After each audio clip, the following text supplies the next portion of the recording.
is. Yes, audio. Anybody? Hopefully that works. All right. Good Lord, YouTube. Getting this stream set up has gone about as well as trying to beat my previous Time Spy score in the HWbot Country Cup 2020. It has been a challenge, right? So I got the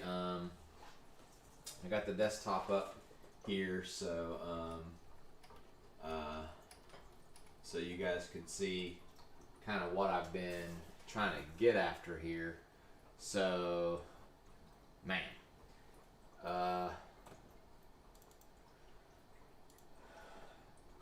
basically what I've had to do is take a Ryzen 7 2700X and turn it into basically a 1500X, more or less. I have a 1500X, but even with SMT disabled, it will not push a single core above 4400 megahertz. It just won't do it. It doesn't matter how much V-core I smash into it. Hey, so let me do my intro. All right, I'm Mike. This is my channel, Solid State Alchemy. I'm in my basement, in the underbelly of the YouTube algorithm. I have my tasty libation, and it's a Sunday night, and I am on the US hardware overclocking team, quote unquote team, and we are all trying to submit scores to beat those nefarious Aussies, as you can see here in the background of the official background for the Country Cup 2020. The Aussies have won 1, 2, 3, 4, 5, 6 of the last 7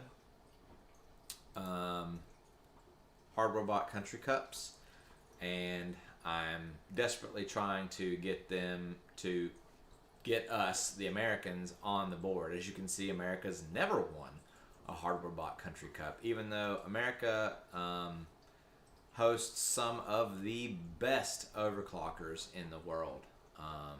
Bearded Hardware is here. You know, even guys like Jay's 2 Cents and Steve from Gamers Nexus, they have way more elaborate LN2 setups, way more elaborate setups and much more access to hardware than I have. But here I am in the stage 2, right? So there's 12 stages. Stage 2 is a Time Spy graphics score competition. Graphics score only, not your total score, not the CPU score. Time Spy doesn't have, and that scratching is my cat, because literally my microphone is attached to the cat tree, so when she goes nuts, the microphone suffers. She's going nuts. So let me walk you through what I've tried to do, right? So initially, I just slapped my GTX 1080 Ti onto my Gigabyte X370 Gaming K7, one of the better VRM architectures still, for AM4 platforms. I'm sure there's an X570 board out there that's got better VRMs, but the X370 K7 does a really good job of pushing volts and watts, and the VRM stays nice and cool. I put a fan on there just because I don't have any kind of air circulation with the water block setup that I have going on. I have a Ryzen 7 2700X.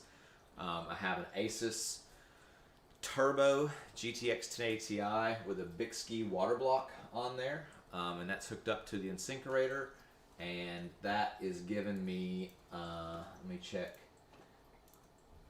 That is giving me 11 degrees Celsius, and I'm on about, am I on full flow? No, I'm on about, call it 65% flow right now. Full bore, it'll do 10 degrees, 9 degrees Celsius at idle. Under full load and time spy, it gets to about 18 degrees Celsius right now. So I got pretty good contact on the die, good contact on the VRM and the memory. So initially, I just was like, you know, what'll it do? Put the 2700X on there, did an all-core, 8-core overclock at 1.45 volts. I think I got it up to about 4.35, and then at 1.45 volts, and then basically just went into MSI Afterburner here and maxed the V-core out and maxed the power limit out, and then tried to see where I could get to. So the TDP, the base TDP of this card is 250 watts, and with the power limit and the voltage increased, I was getting to about 285 watts draw, and I was able to get that to about 100 megahertz on the core and 495 megahertz overclock on the RAM, on the VRM, or on the VRAM, and that was good for a time spy score of for graphics only 10,830. I think that I can do better than that with what I have right now. Let me get back to my, I'm sorry, I'm rocking the camera back and forth here. Oh, what do I got here? I can hear you all. I can hear you. A-okay. Thanks, Mishka. Appreciate it. So yeah. So I initially just went, you know, all core overclock. Basically, you know, maxed out MSI Afterburner, and just to see what I could get, and that got me 10,830, and that was good for second place on the American team average. There's a Titan XP, a Pascal Titan out there that does beat this pretty handily, and I think that one is even on air, which is crazy. I looked at getting a Titan XP, but it's so expensive. I mean, I can't drop $500 just to run this competition, you know, on a graphics card, and that's about what they were going for. I offered the guy $450 before the auction ended, but the auction actually wound up closing at like $495. So I mean, yeah, that's a lot of money, and I just can't swing that right now, especially with the holidays. You know, I got kids and all that, right? So what I did was I went back, and basically what I've done is not just turn this 2700X into a 1500. I've actually turned this more into like a 1200. This is running 4 cores, 1 CCX. So it's better than the 1200 because the 1200 is 2 CCXs, right? So that buggers up your latency pretty bad there. So I'm running 1 CCX, 4 cores, no SMT, and I've got 1 core overclocked to 4.55 gigahertz, right? 4.55 gigahertz. And then for the card, I flashed the Asus Strix XOC BIOS. Now, I did that, and NVFlash tells me that I was successful and that BIOS now resides on the card. But it's not like, I don't know, it didn't really do what I anticipated it doing. For one, I had read that it would set the V core to 1.2 volts, which it hasn't done. V-core still caps out at 1.081. But it did lift the TDP, right? So 250 watt TDP with a 120% raise should have given me about a 275 to 280 watt total TDP power draw on the card at full chat, right? So what I'm seeing in the monitoring software as I go through TimeSpy is about 350 watt draw. So that is a massive power limit removal. And from what I've been able to gather, Pascal doesn't really respond to the voltage increases very much. Now, I'm at 1.08, and I've seen BIOSes that will lock it at 1.2 or 1.093, but those BIOSes don't have unlocked power tables, right, or removed power limits. So the VRM and the power stages on this card are pulling as much power as the GPU requests and sending it to the GPU, but the volts aren't pushing. There's not a higher voltage threshold to push those. They're being drawn, if that makes sense. So it's not quite the same.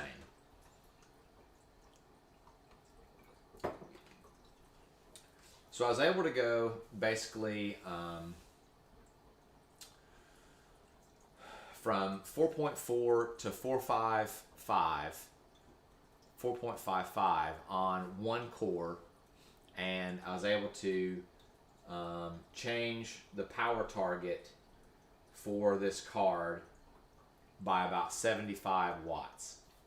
It still doesn't break 20 degrees Celsius in the middle of a TimeSpy run, but I've been trying to just fine tune the ragged edge of like where both of those components just absolutely will not go one single bin higher, right? So right now, 4.55 at 1.45 volts in Ryzen Master.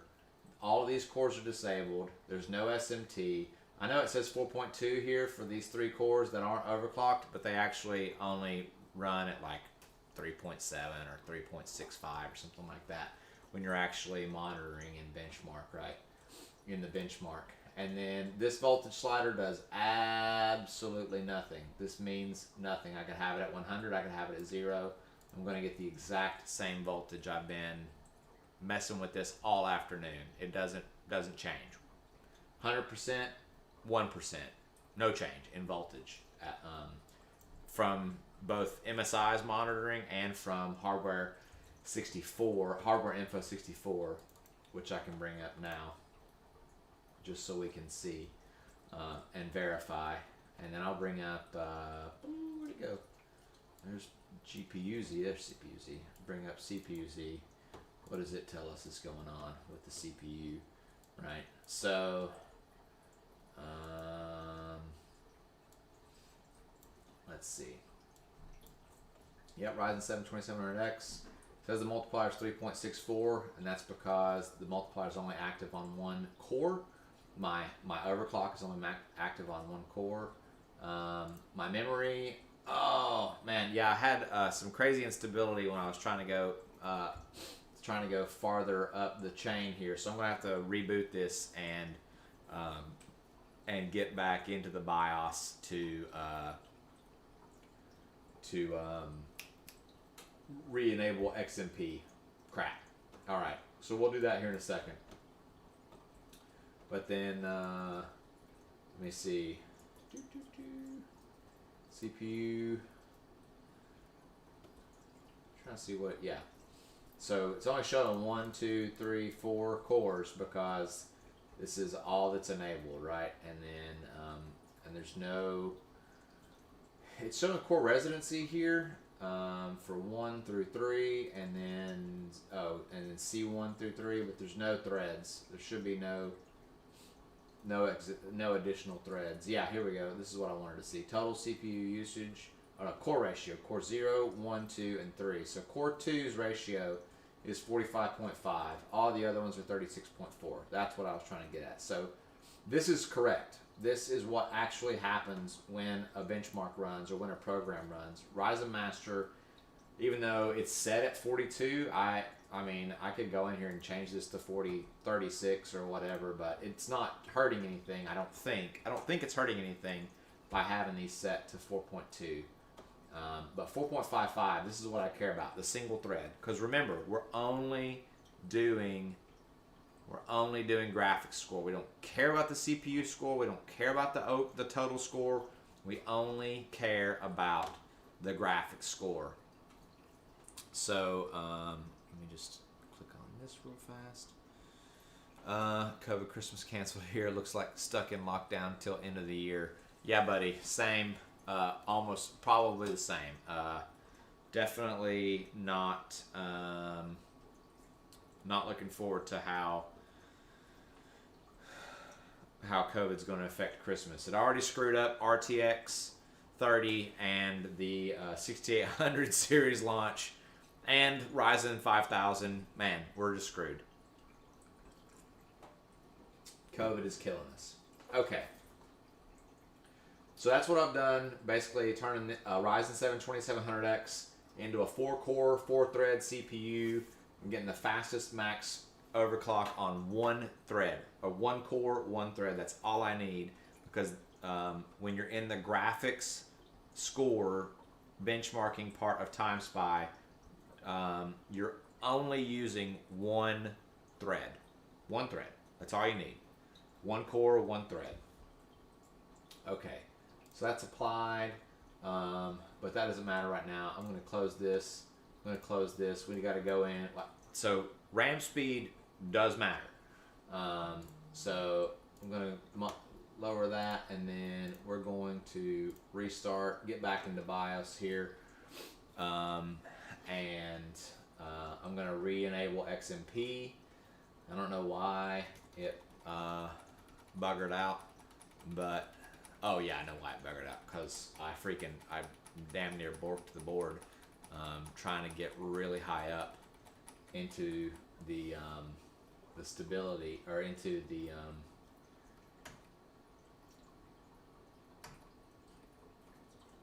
well, that says it's enabled. Why did auto 3800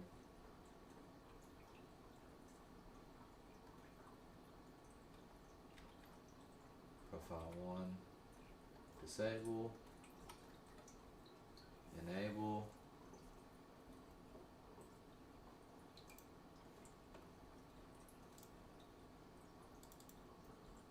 let's see what happens. I don't know. It's I've been running it hard. I've been running this motherboard and CPU setup pretty hard, trying to get a better score than 10,008, 10,830, and I don't know if these RAM sticks, this RAM kit is not the best. It is specifically, it's G-Skill. It's specifically marketed for Ryzen. It has not been. It's supposed to be Samsung BDI. That's what Typhoon Burner says it is. But it has definitely been lackluster. It's supposed to be 3800 megahertz, 14, 16, 16, 18, or 21. But CL14 at 3800 megahertz XMP, and of course,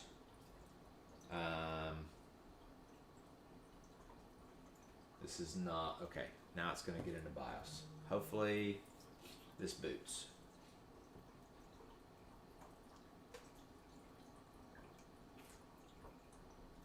Okay.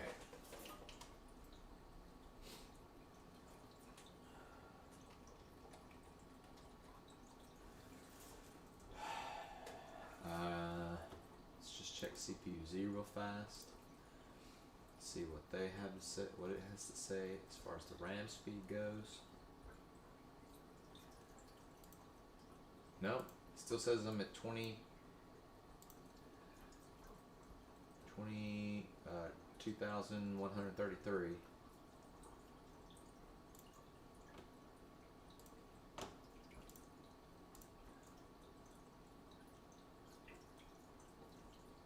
Alright, so what I'm going to do here is shut this down. I'm going to remove and reseat the RAM just to make sure that we're not having some other kind of issue. This RAM, I don't know. At this point, I cannot recommend this RAM kit. It's warm. It gets warm. You know, trying to run those XMP settings. I don't know. It has not been very reliable. I'm going to change slots. I know you're supposed to run these, the one that's like not the closest to the CPU, but I'm just going to try this motherboard. I don't know. I'm going to try it. So I'm going to put these both back in RAM slots. Basically what I would consider as 1 and 3 as opposed to 2 and 4. The two that are closest to the CPU here. See if that gets us anything.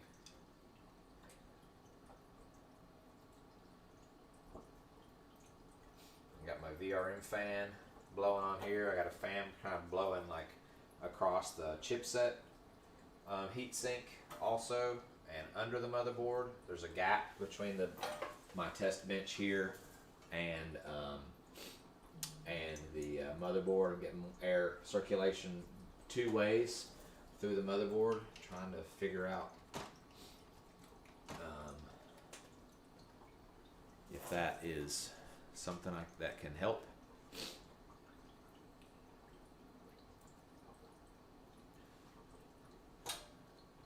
Alright, kids are texting me in the middle of a live stream. You know how it is. Alright, so, and of course I'm going to be attacked with the case of the sniffles here.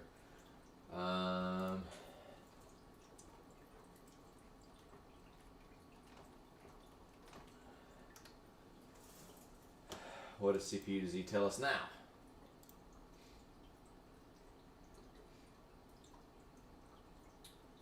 We are at memory, still at 2133. Restart.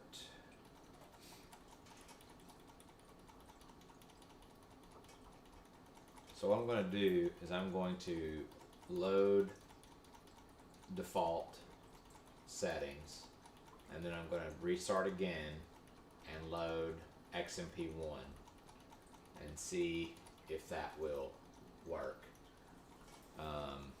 Yeah, it's been a lot of really heavy tuning, trying to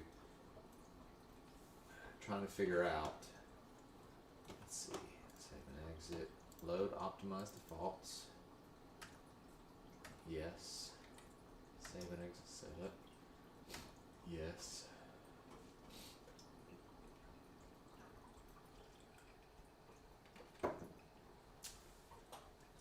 The vast majority of overclocking, I've determined, is rebooting. Like I would say that overclocking is probably 85% just rebooting. Seriously. Yeah. That's really what you get to. Okay. Here. Restart anyway. I'll get back into settings and try to get XMP enabled, and then we'll go into Ryzen Master, bump that up, and then hopefully it'll be stable enough to where we can figure out where just go into easy mode. That's like the easy button. XMP profile 1, save and exit.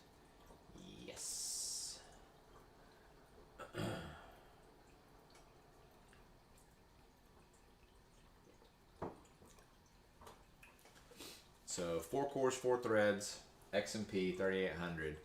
Yeah, this G.Skill kit, yeah, and see, it's not wanting to boot. It's not wanting to boot this RAM kit with the XMP enabled. So I have another kit here next to the bench. It's not as fast, but it will probably boot. So yeah, G.Skill Trident Z Neo for Ryzen. This is specifically marketed for Ryzen. F43800C14D-16GTZN. See if I can get that. I don't know if that will focus. Yeah, this has not been the best RAM, like, for sure. You know, Trident Z, I always thought that was like supposed to be legit RAM. This is not, yeah, I'm not impressed and would not recommend. Let's see if it will actually go into, if it actually went into XMP this time.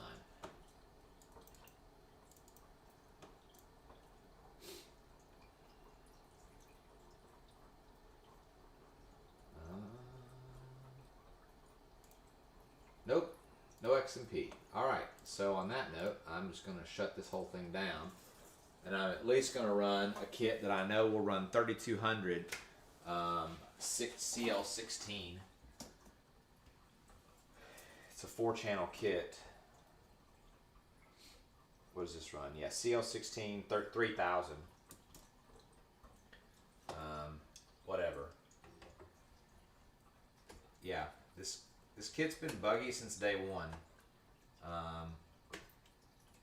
I ran it with some like crazy loose timings at 1.5 volts and got it up to 4,700 megahertz at one point, but it was really, you know, really unstable at that point. I mean, yeah, it's running 4,700 megahertz, so I mean, it ought to be, but it's just never, even on just running regular XMP settings, like on this board, or, you know, it says it's for Ryzen, but, you know, they don't, DDR4 doesn't really help, doesn't really support the whole, like, this is Intel memory, this is AMD memory. You can really get any of those kits to run on any other platform. You know, it's not like, I don't remember, like, you know, who was it? You know, Apple used to have DDR2 that was, you know, only for Apple, and you literally like couldn't get that stuff to boot, or it was like, it was a massive pain to get that stuff to boot. On a PC, because it was for a Mac Pro or whatever. You know, they're marketed for Ryzen because, well, 3800 is a 1900 single data rate, and so a 1900 single data rate. And see, this, that's what I'm saying. So this, what is this? This is Corsair memory. Yeah, this Corsair memory boots at XMP. That G.Skill, like, you have to go in and enable XMP. I don't know what's going on.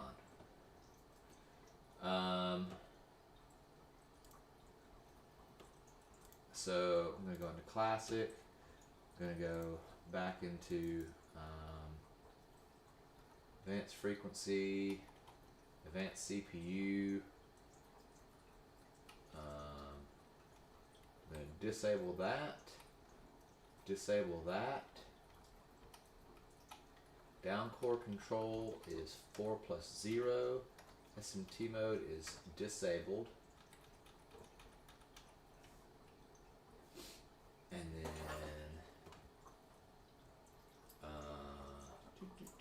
XMP profile 1 is at 3000, and Advanced voltage settings. It won't let me in that load line calibration for whatever reason, but I haven't needed it so far. Save and exit. Yes. All right, so now we're running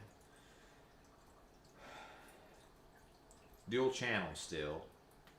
I think this counts as dual rank because I have 2 single rank DIMMs in each RAM channel.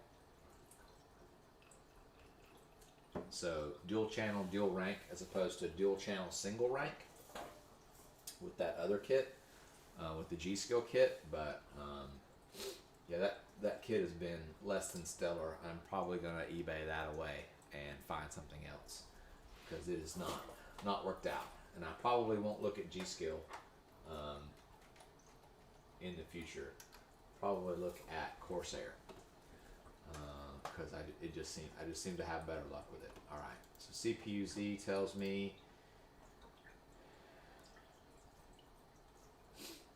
that I am at, yay, 3,000 megahertz. All right, and then yep.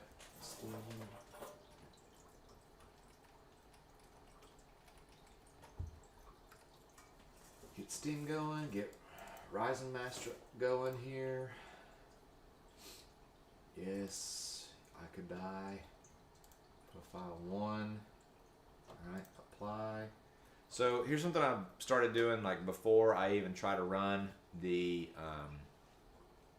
benchmark is I just go into Ryzen Master and I hit this one right here, apply and test. I've got this. Now I've got my InSinkErator at full chat, so you can see temperatures like 32 degrees under stress test. So that's pretty good.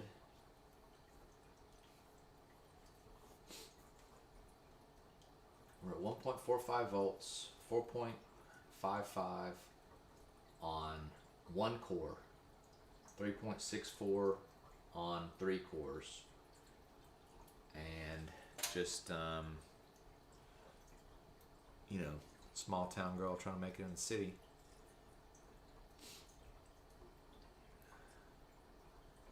I got 2 concurrent viewers and 5 playbacks, so that's something. Hello out there. Don't be shy. You can say something in the chat if you want to. Okay, apply and stress test worked. So that's like just the absolute bare minimum for this overclock, right? And then MSI Afterburner, we're at 105, 475. I think that this should stick. So we're gonna get into 3D Mark now.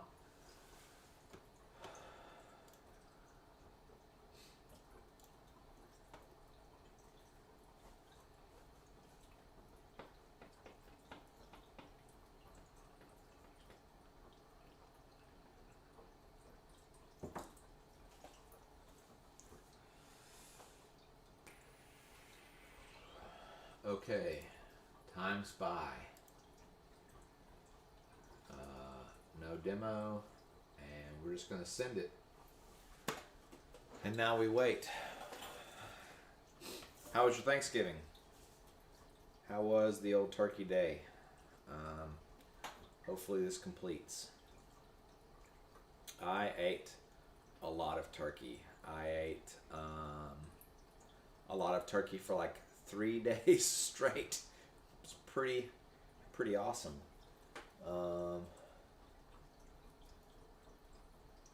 Yeah. A lot of turkey, a lot of stuffing. Not a lot of family. Definitely not as much family as normal, for sure. Usually, you know, we go up to my in-laws and there's like close to 30 people up there on a Thanksgiving, and this year it was just, it felt like nobody.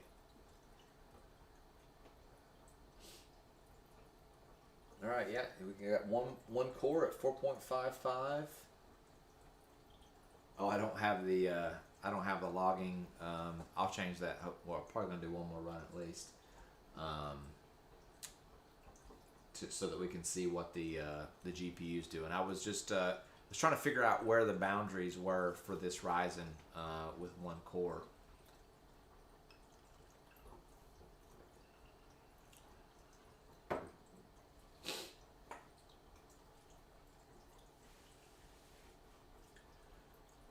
So this is looking pretty good. The Ryzen, the 2700X is at 30 degrees. That's, you know, that's 30 degrees, 1.45 volts. Granted, it's only 4 cores, but we're maxing, we're engaging all of those cores.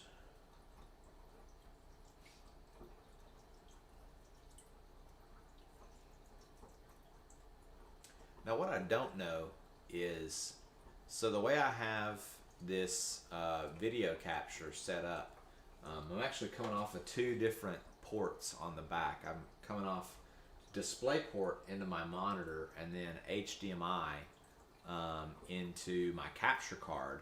And basically, I just tell the GPU and the NVIDIA software that just clone this screen into the capture card. So the capture card's actually not functioning as pass-through mode right now. It's just straight up, it's just a single-ended capture. It goes into the capture card. The capture card is USB'd into my my laptop that I'm using still, and then that is how I'm getting the display output for the stream.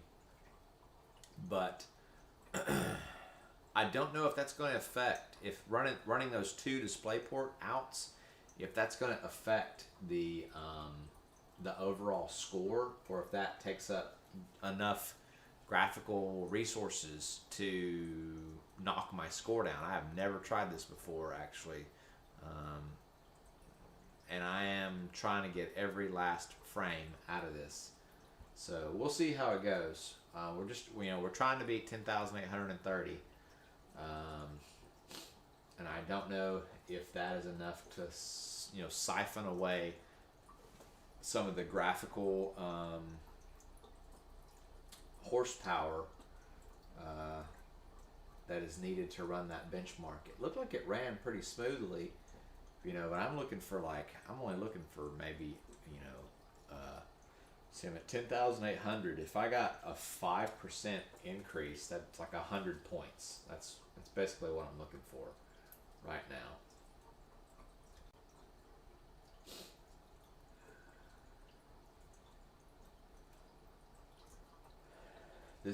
None of this matters. I don't care if this can be at like 4 frames a second. I don't care. The CPU score matters not. The combined score matters not.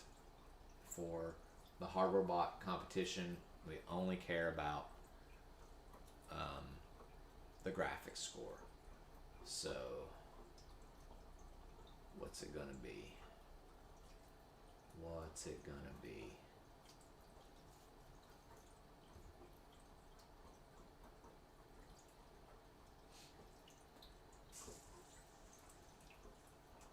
$10,800. Ooh, 30 points. 30 points off of my original score here. Now, I think this was like pretty close to settings I was trying earlier. 495.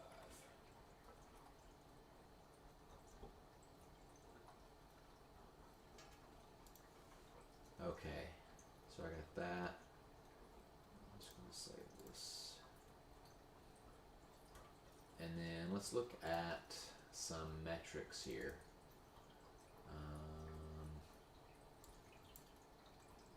Come on. All right. So, GPU temperature, yeah, we never crested 20 degrees. Oh, we hit 20 just a couple times there. Memory usage, core clocks, 2101. So basically, we're 2100 is just, it's pretty much the absolute. It's the absolute wall on this GPU. I've just really not been able. What do you mean, Mishka? Comparison of to when I'm not streaming? Yeah. I can do that. I mean, I can unplug the capture card and we can take a look. Yeah, we'll do that towards the end of the stream. I'm gonna try to see where I'm still like fine tuning the knife edge on this. So once we get like really close to the knife edge, I'll see if I can uh, kind of dial that in, once we dial it in, I'll unplug the capture card and then we'll see what's going on here. So we're just below. Actually, I think I've already applied the memory overclock. No, the memory overclock didn't change. Yeah, we went from 77 to 99. So now we're like right at 6,000. And this is based like 5999 is like, it is the limit as far as I've been able to tell. Voltage, I don't, from what I've read, you know, the difference between 1.081 and 1.093 and 1.2 is almost nothing, really. CPU temps, 47's pretty good. None of the core, yeah, that's interesting that all the cores are the same temp. That's a Ryzen thing. That's because Ryzen's broken for CPU temp monitoring. And then core clock, yep, we got our single core at 4550 here. And CPU power, we got up into 60 watts. And then we used about 4.6, or at least we allocated 4.6 gig of RAM, which is interesting. Okay, so we're 30 points shy here. I pushed this a little bit higher. I don't think it will complete if I push this core clock on the GPU anymore. But I am going to see, I think I can get 4575 stable. Well, stable enough for this. So we'll run the Ryzen stress test just to make sure. And the Ryzen stress test is really, I don't know. I mean, it's not. Like, the temperature barely budges. You know, 32 degrees while it's stress testing. So, I don't know.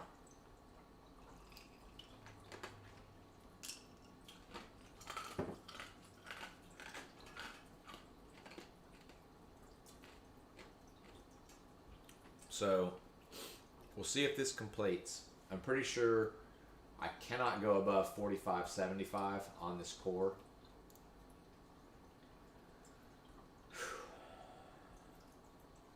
Alright. And then, yeah, we're at 6,000 on the RAM.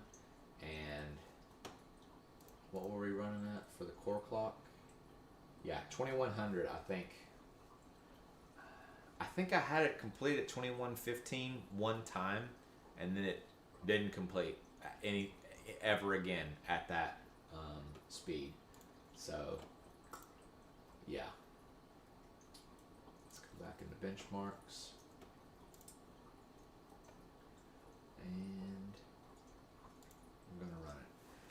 The only other thing that I'm going to try on this stream, other than unplugging the capture card, and then I'll just have to like turn the laptop and zoom in on the screen for you guys, is I have this script called hardware or Windows debloater,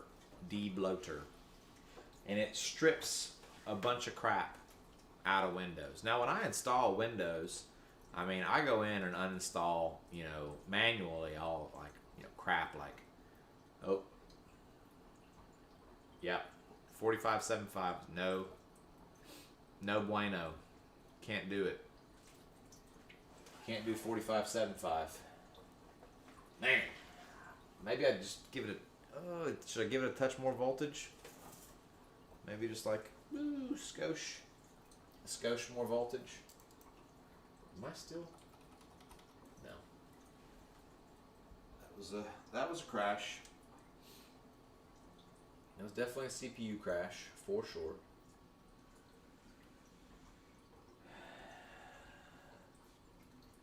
85% of overclocking is rebooting.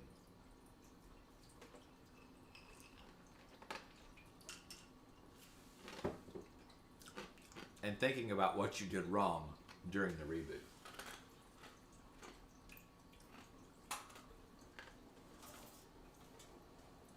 Hopefully it retains the motherboard settings with the SMT and everything off and the XMP enabled. But that's just a pain in the butt to like reboot again, get into BIOS. Actually, I could have checked if I'd been faster.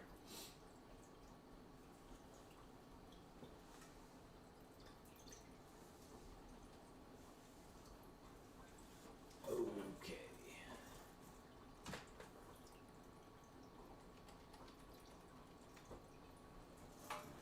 So, yeah, let's see. Did we retain BIOS settings?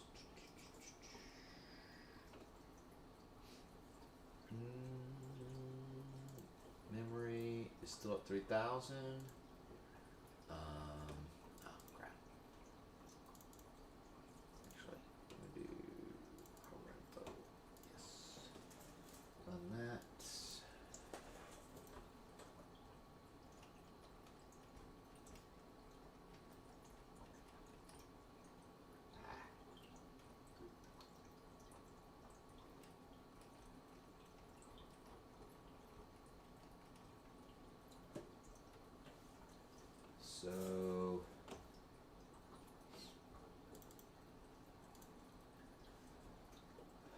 So that was at 1.45 volts.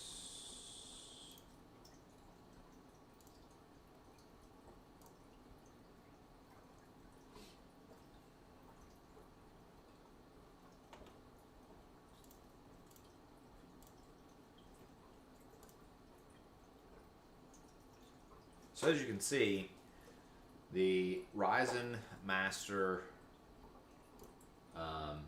test, stress test or whatever, it's not nearly as robust as like XTU, Intel's Extreme Tuning Utility. That has like no shit legit stress tools. You can run an AVX2 or whatever it is, the one that makes your freaking temperatures just like skyrocket. You can run that in utility and really put a hammer down on your overclock and see if it's stable right there in the utility. Very useful. I wish I had discovered XTU a long time ago. Man, that software is really helpful. Personally, I think it's way better than overclocking in BIOS.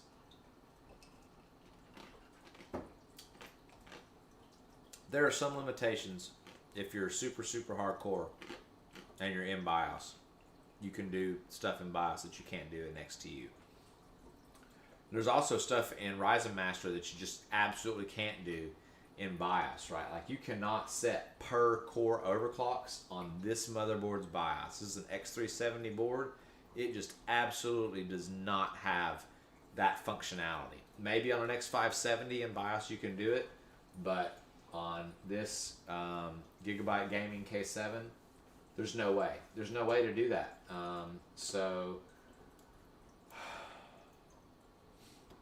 Alright, so I'm going to try to keep this stable. I'm going to just give it, we got plenty of thermal headroom here. I'm going to give it a little bit more voltage, 1.475. That's a lot of voltage. It's a lot of voltage. And then I think this overclock is still stable. 495, 105. None of this matters. Power limit and all that doesn't matter. Let's look at GPU power. 62 is what we've seen so far. So another tool in the tool shed is to run some customs we're just going to run a graphics test 1. We are going to enable window mode so that I can move it out of the way, and I'm going to put it at 1080p. And just run that and see if it's stable at 6,000 and at the 4575 overclock. CPU GPU temperatures at 11.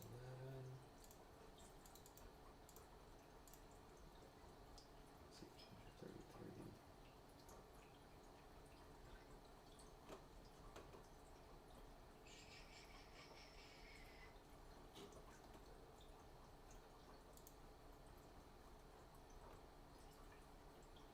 Mark's not. Oh, there it is. Okay.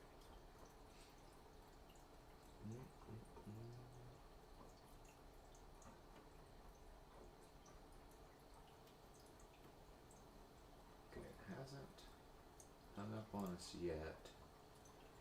So we're 18 degrees, 1080 millivolts, and hardware info says that we are pulling only 250 watts. See, this is like what's driving me mad about this this BIOS flash is like I've seen it pull 300 watts, like easily pull 300 watts, and now it's like 250 or 264, which is really like the, you know, that's what the stock Asus BIOS is for the Asus Turbo.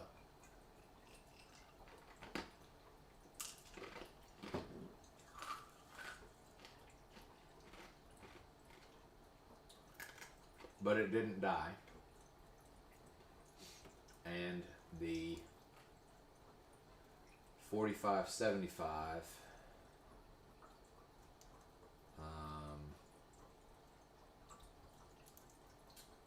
so here's another issue, right? Well, that's not an issue now. Infinity Fabric is at 1500.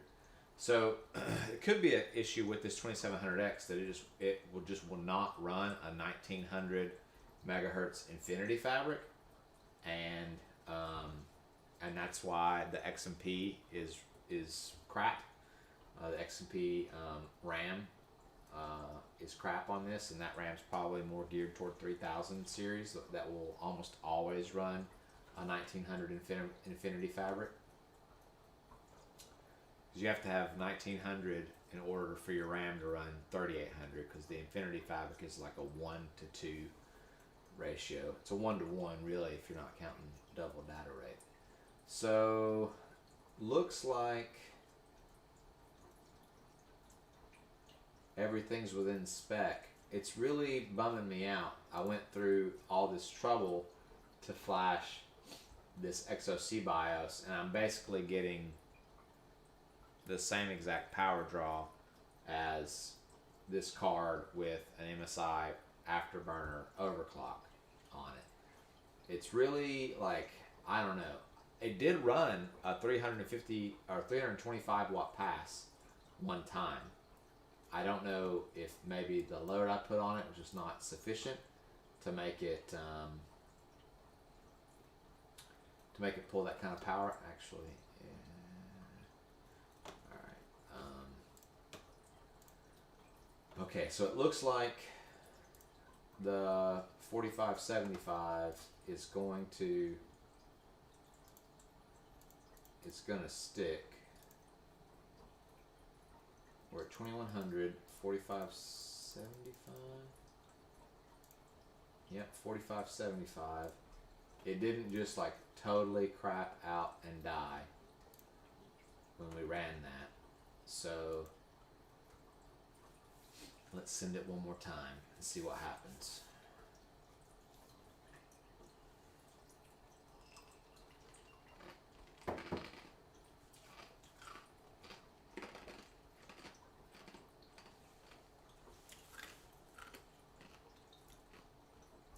Mishka, I agree. Overclocking is absolutely a headache. But this is for the fatherland, right? I'm doing this for America. I'm chasing Pascal. Trying to solidify our lead. Ah, I meant to enable freaking the GPU monitoring overlay. All right, 3660. You got one core at 4575, the golden core. So Ryzen Master also tells you which core is your fastest, which is very helpful. I don't have to suss that out myself, right? So I've been picking on that core this whole time, trying to make sure that I, you know, send it all the juice, send it all the good vibes.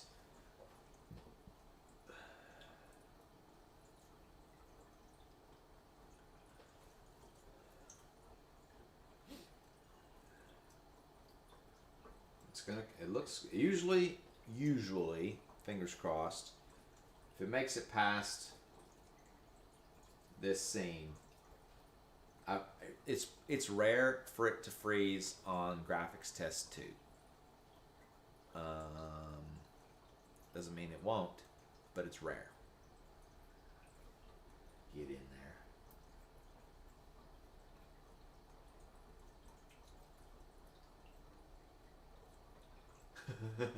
And it freezes on graphics test 2. Oh, there it goes. All right.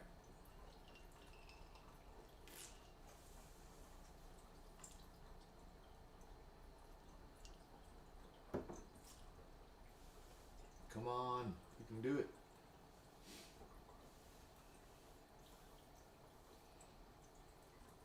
It's interesting, like, this graphics card, you know, this is not my only Pascal. Like, I've definitely messed with 1070. I've done a lot of 1070 Ti overclocking, actually. 1070 Ti, and, you know, my daughter has a 1060 that I've occasionally messed around with in her computer. But for the most part, I just leave it all stock for my kids. But usually on Radeon cards, when you get to the limit, you start seeing artifacting, and that's what I'm used to seeing. Like, I'm used to seeing, like, you know, I'll start to see like screen tears or stuff, like do pop-ins in or out. But this card in particular, it's just like it works until it doesn't. You get it to the edge, it'll run right on the ragged edge. You take one step over and you're just into the abyss. It just absolutely won't run, or it will run. That's it. There's no. It's a binary. You know, it's 0 or a 1. You know, for this card, there's no in between. Come on, complete this benchmark. This is the part I'm like the most worried about, that 4575 crapping out, is in the CPU benchmark. But it looks like it's going. Remember, I don't care about the CPU score, and I don't care about the combined score. I just care about the graphics score. So whatever it did on those first 2 graphics tests, you know, is really all we care about. Oh, but it's got to complete. It's got to complete the CPU test. And it did not. It did not complete the CPU test. God, we got so close. So close. Where's the button?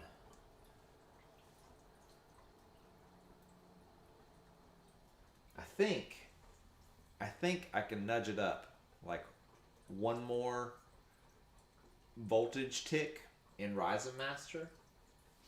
And what I'm going to do is I'm going to go in and I'm going to run custom and run just the CPU bench and see if it completes the CPU bench.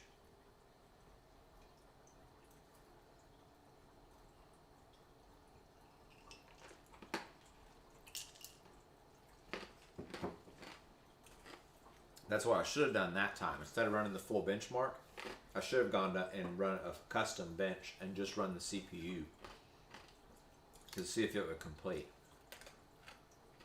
since that's all we're really, I'm fairly certain that the overclock on the graphics card right now, on the 1080 Ti right now, is TimeSpy stable.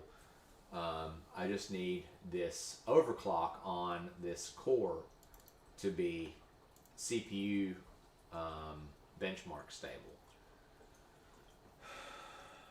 Back up to 2 concurrent viewers. I don't know who I'm assuming, Mishka, you're out there watching concurrently. I don't know who the other guy is. YouTube doesn't tell me. I'm not cool enough for that.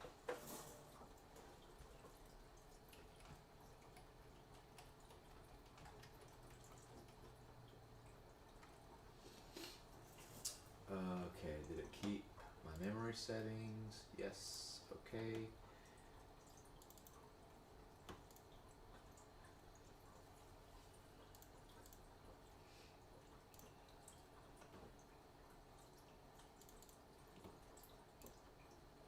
Okay, let's go in here and run. Oh, or not. Let's go in here and just crash right off the bat.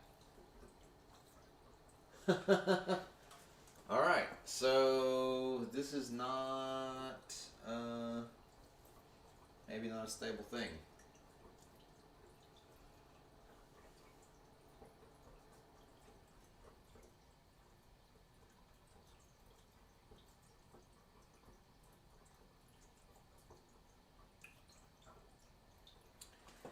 Yeah.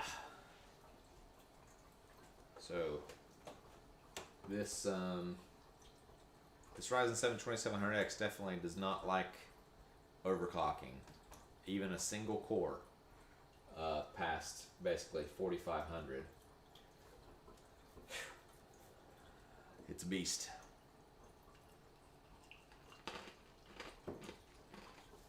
This is not what a Ryzen 7 2700X is meant to do, for sure.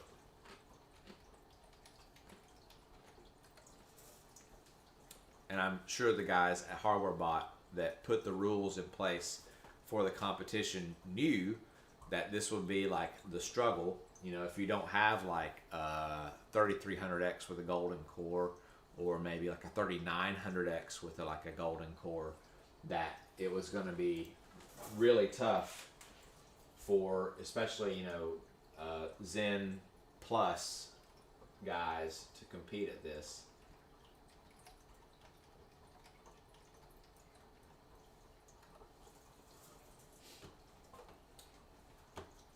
Let me get 3D Mark started before I get into Radeon or AMD Ryzen Master here, and yep, okay.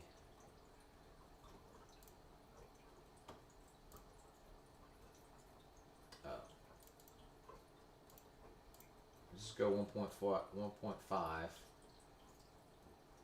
and apply.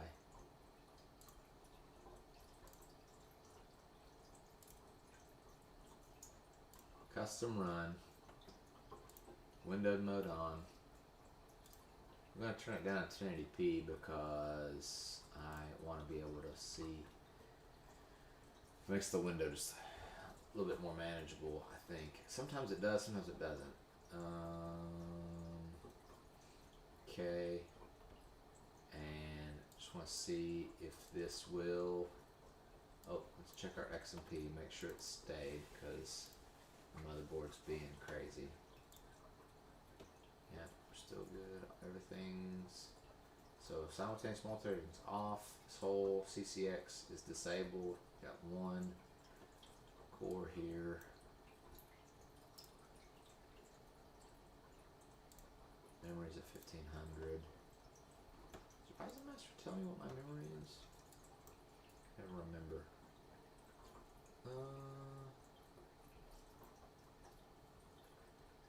This says 1600 for the mem clock. 1500, yeah. Current mem clock's 1500. Alright. Yep, 3000 on the memory. Just gonna run the CPU test. Hopefully this completes. Oh my god. Come on. Come on. We gotta dial this one core in.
Nope. All right. So 4575, even at 1.5 volts, is a no-go. Can't do it. And I mean, I just don't see the rationale behind pushing this CPU any farther. 1.5 is really high for Ryzen, and you know that 2700X didn't do anything to deserve that. So we're gonna get back in there and push him back down to 4.55. That's it. That's all it's got in it. This 4.55. I'm gonna run hardware debloater or Windows debloater and let you see that, and hopefully that doesn't bugger up anything that I've got going on. Who knows? I've run it before and it's been awesome. I ran it another time and it was like absolutely foobarred. My whole setup there. It did something crazy where it made Hyper-V. Like I couldn't turn off Hyper-V. I don't know what was going on. So let's see here. Let's get this show going. Let's get one more run in. Actually, I'm going to do it in this order. I'm going to do one more run. I'm going to turn this down to back to 50. And this back to 4.5. We'll put it one more up. Apply. Alright. And then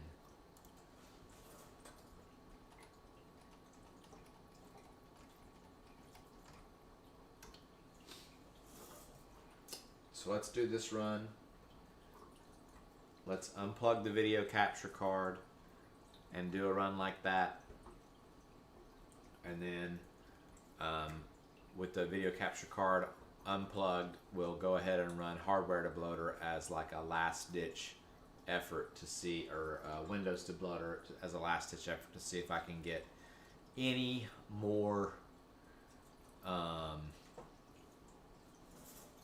frequency out of this CPU if I take some workload off of it. So first I want to go into Afterburner, go into monitoring, and I want to monitor the core clock and the memory clock and the GPU voltage and GPU temperature.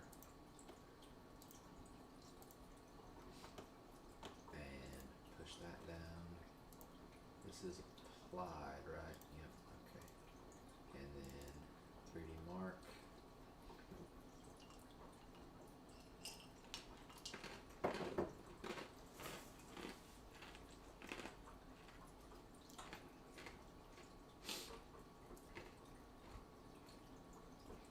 So this is about, so I think my original overclock was at 4.45. So this is 4.55. So 100 megahertz, I think, 100 megahertz higher on the core of the, on one single core of the CPU.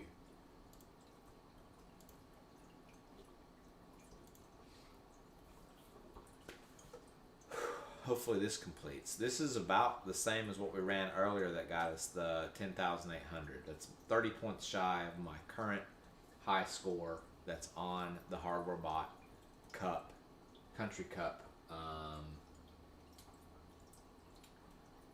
leaderboard for the U.S. team. And the U.S. is in first place in this in this test, but you know, I don't want to rest on my laurels here. I know I was fairly sure that this graphics card had more in it. I may have been wrong though. Honestly, it just seemed like, you know, it was too easy to just max the sliders out in MSI Afterburner and then find the limit. And when I found the limit, I was like, well, those sliders in MSI Afterburner, surely I can go past that, right? Like, surely I can, you know, there's got to be some way to do an extreme overclock on this card and push more power, more volts into it. You can see right here we're at, you know, 1.081 volts. We're at 2,101 megahertz. You know, it'll just barely kiss 20 degrees Celsius at the hottest it ever gets in this benchmark. Yeah, it's maddening. I feel like it should be capable of going farther, you know, but everything I've read says that maybe Pascal is just not capable of getting taken much farther than this, you know. The difference between, you know, like I said earlier, you know, the difference between 1.08 and 1.09 is less than 10%. Although I would take 5% right now. Like, I want 5%. I want 4%, 3 even. A 3% bump in my score is fine. I would love that. And then, you know, the difference between 1.09 and 1.2 is maybe another 10%, which I would take if I could get it.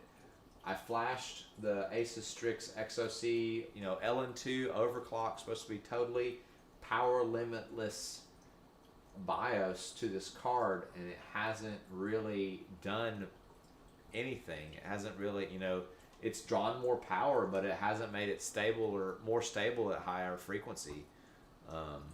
I was at 2100 on the stock BIOS, just with the sliders maxed out in MSI Afterburner. So it's kind of frustrating. And I don't know if maybe that's because this is an Asus Turbo line of card, and that XOC BIOS is really more for the Strix line. This card doesn't have a dual BIOS setup like most Strix cards do. I got nothing. I don't really know. This is above my pay grade in a lot of instances.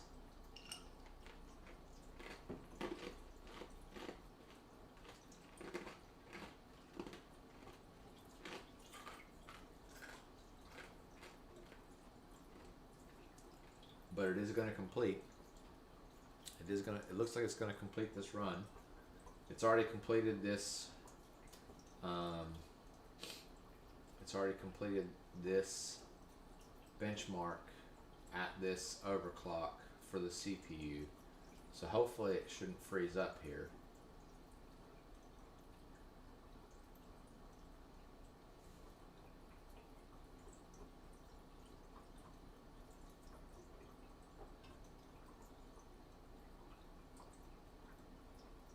Yeah, I wonder if maybe the reason I couldn't get the XMP on this is something to do with the Infinity Fabric and turning off CCXs and whatnot. It just like wasn't having it. Didn't like it at all.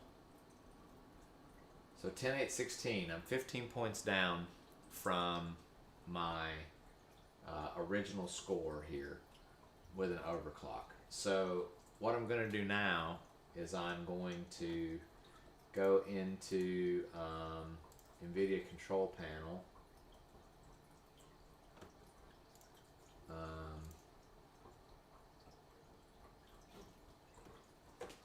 Turn that off.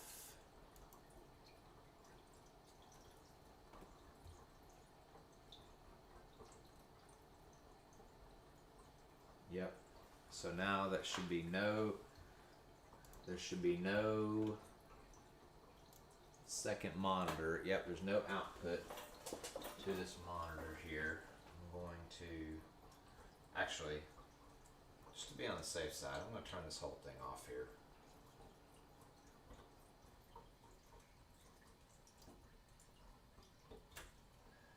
I don't like unplugging stuff from computer when it's on if I can help it. It's just super easy to go ahead and not, you know, bugger it up here. So let me slide this a little closer. Oh, this is going to be claustrophobic. I'm going to be like stuck in the middle here. Turn this a little bit there. And then a little bit there. That's like the best I can do for you guys. All right.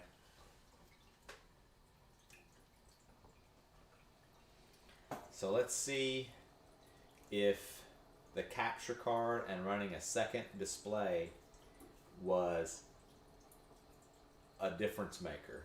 Could have been. It could be. I don't know how much juice that siphons off from the core to run that second display out.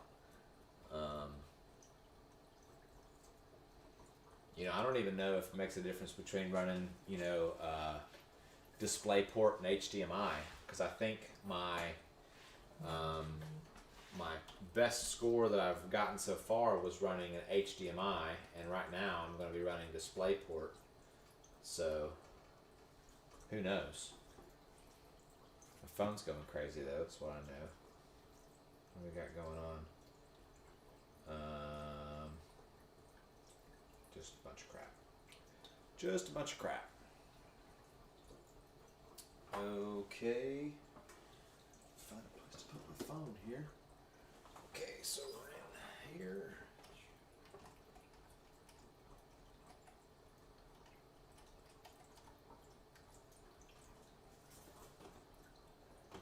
Let's get Ryzen Master going.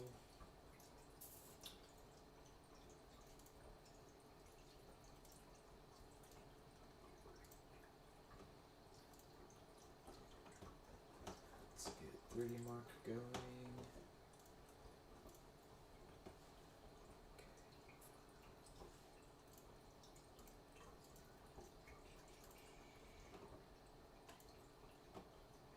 Hello, 3D Mark. There it goes. Okay. So next to last run here. Maybe next to last. I'm gonna try this with, since we're running no capture card now, right? Oh, let me make this big here. Whoop. Oh, big face mic. I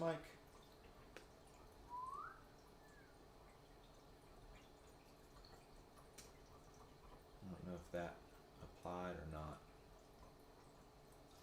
Yep, I did. Giant face mic coming at you. Benchmarks. Look at the size of that hit.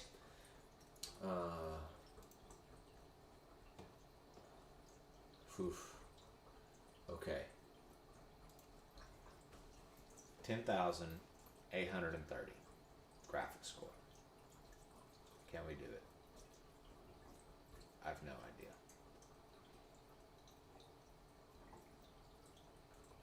And sometimes I have no idea if I find myself second guessing myself if I looked at the total score and not the graphics score on every run. It's maddening. Like I have a hard time getting it through my like Cro-Magnon forehead that that I only want the graphics score. It's very, very frustrating. All right, 11 degrees on the GPU, 27 degrees on the CPU. I wonder if I've got a good enough clamp on my CPU. I don't know. All right, here we go. See, just like never crests 20 degrees. It's maddening. Like I feel like there's should be so much temperature. There's so much temperature headroom, right, for this GPU to go up. Like, you know, if this was a stock turbo card, you know, in a crappy case with a blower fan on it, it'd be living its hellish life at like 70, 80 degrees Celsius forever. And here it's, you know, it's being treated to the lap of luxury at 19 degrees Celsius, and it's still, like that bin right there, 2101, the next bin, like if I push the target freak by like 5 megahertz, it'll automatically bin it up to 2115 because they do 14 megahertz bins, and that next bin is just like, you know, it's stable if it wants to be. That's it. Like it just like, maybe if you breathe on it wrong, look at it wrong at 2115, locks up, it's over.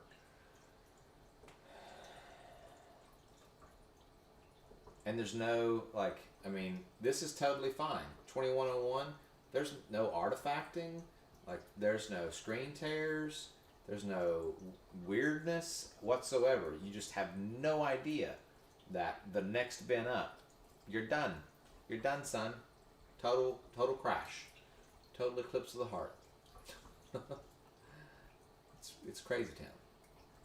Chasing Pascal. There's a reason that I named this stream Chasing Pascal, because it's like trying to catch smoke.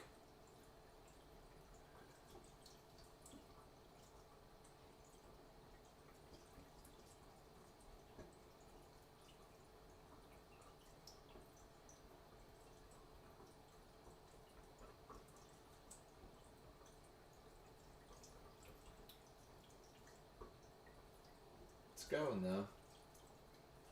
We'll see. So now we're gonna like validate, you know, to Mishka's point, we're gonna validate whether or not you know, having to run that extra display out, because that was HDMI.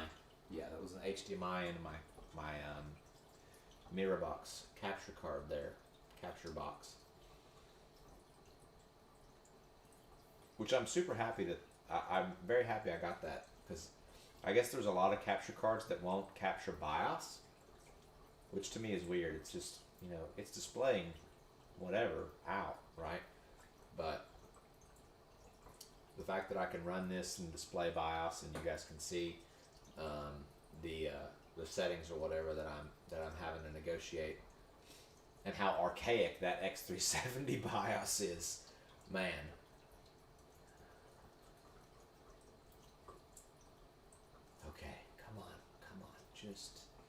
Just complete. Just complete for me.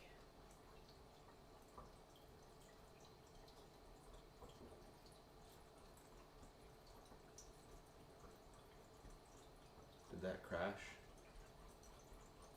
That crashed. I was literally like, holy crap. It was literally like 1 second from completing that benchmark, and it crashed. That is absolutely mind-numbing. It had already completed the CPU benchmark like once already. Oh my god. Why? Why is this happening to me? All right.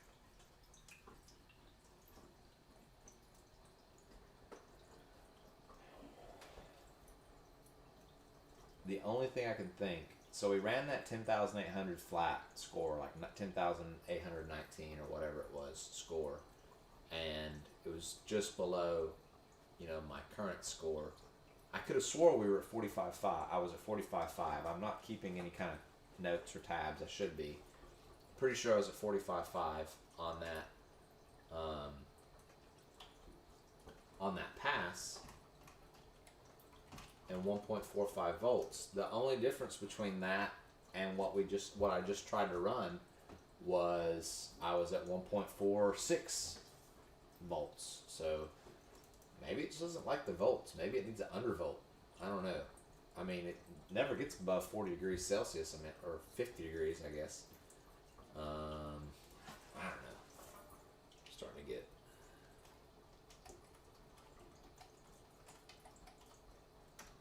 my head turned around by this thing, for sure.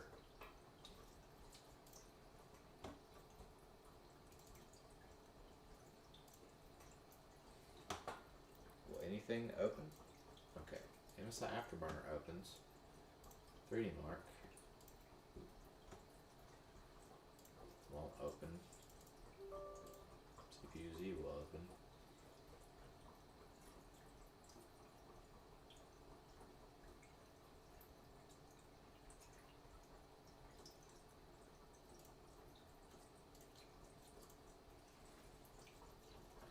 What's going on here?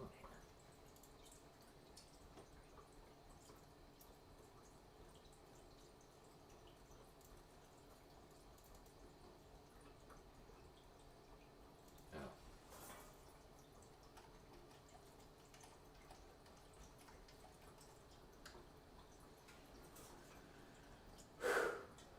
Good Lord. Alright, there goes 3D Mark.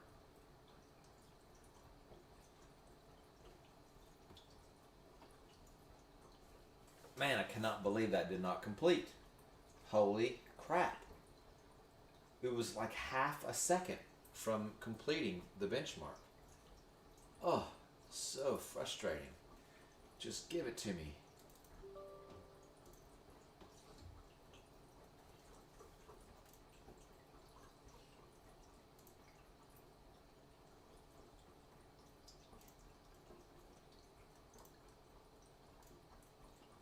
I run the stress test just to say I did it. Just so I can say that, you know, Ryzen Master says it passed. Says it passed.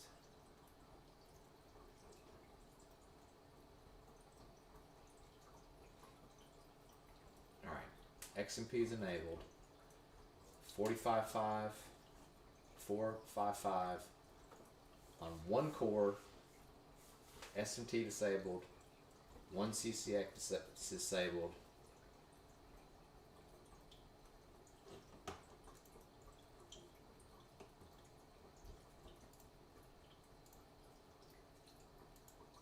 .45 volts. Come on. Come on.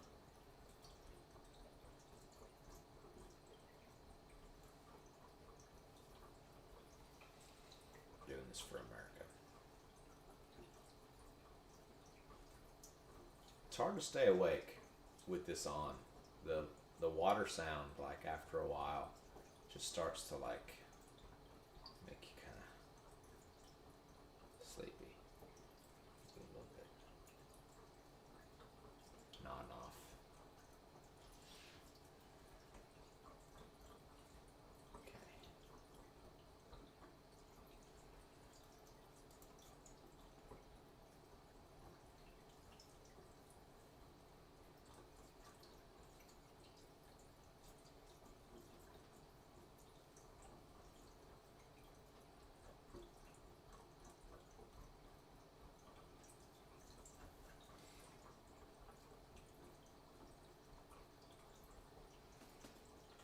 YouTube's yelling at me about something.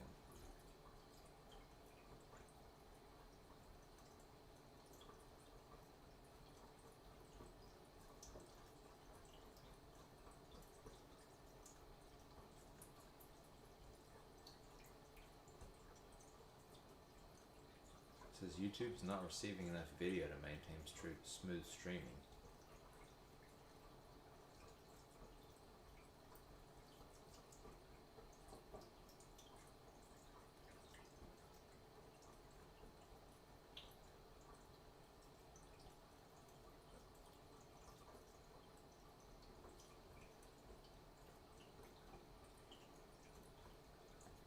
Internet's connected.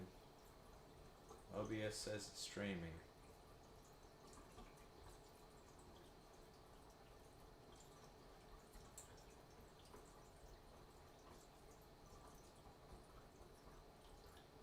Mishka, you still out there? Can you see? It froze up there for a bit. The internet had to jump out and jump back in. Yeah, I see that from you. Is that me or you?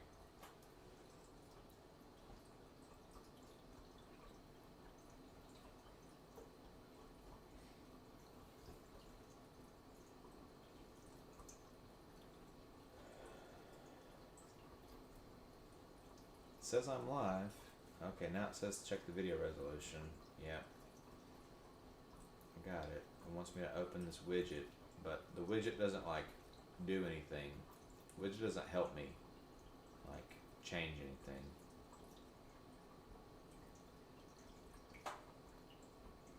Are you getting video now?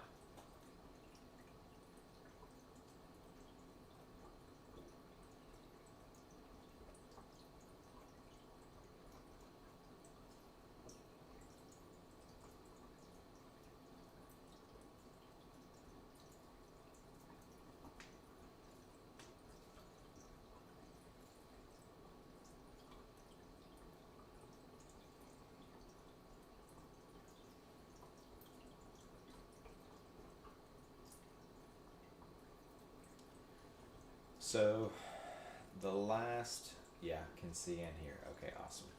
So the last step for this, if I can't, you know, well, regardless of whether or not I break my current record or not on this run, hopefully I do break my current score. The next evolution is going to be, as my friend Jason in my previous video about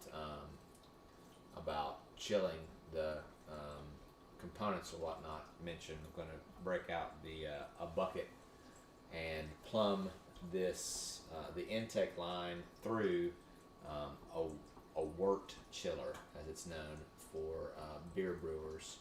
Wort chiller, wort, W-O-R-T. It's German. It's beer before it's beer. Unfermented beer. You got to get it cold before you pitch the yeast in there. So I got a 50-foot copper coil sitting in a 5-gallon bucket of ice. That completed. Oh, very exciting. What are we gonna get? 10.8.16. That's exactly what we got with the capture card enabled. So I don't think the capture card actually took anything off of that, honestly. All right, so I'm gonna bump this to 110, and you'll see. So let me. Well, yeah, you guys can't see the screen anymore, but so the GPU core clock was at 2101. This should, even though I only changed it 5 megahertz, it was at 105, now it's at 110. That should bump it to 2115, and we're just gonna send it. And see if it will be stable at 2115, and run another bench. Man, this thing's finicky. Just absolutely ridiculous how tough it is to get this dialed in. Well, there's no dialing it in. It decides when it wants to work. Basically, it just you know, it says screw you on, half the time. And then you can run it 10 times and then basically get one stellar result and 7 or 6 mediocre results and then 2 total failures. There's just absolutely no, when you're on this kind of like edge. Oh, it didn't bump it over though. It's still at 21:01. All right, I'm gonna kill that. I want it to tick over.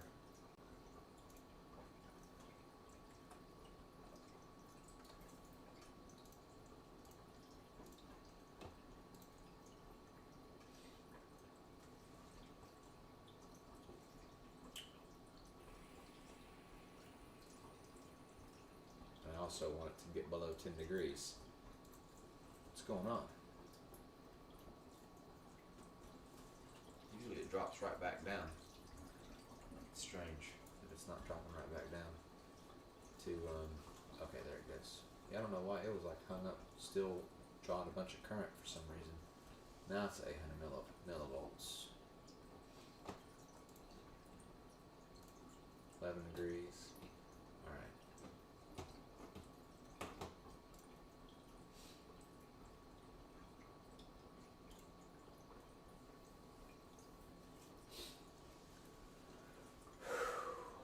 So I'm gonna run this. If it completes and doesn't beat my score, we're gonna try debloater one time. See how that goes. But yeah, this has been like ridiculous. Pretty ridiculous.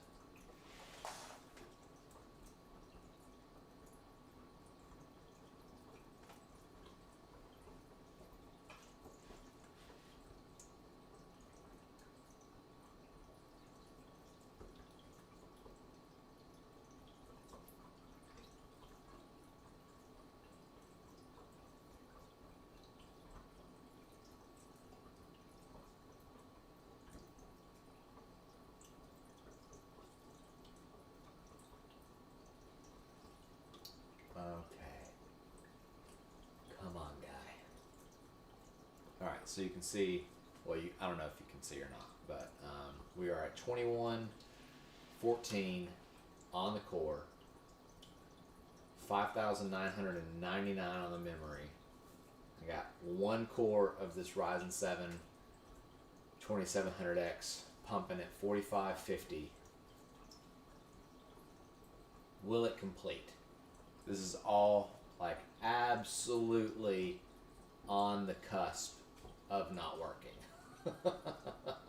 Seriously, like you look at this thing wrong and it's gonna break.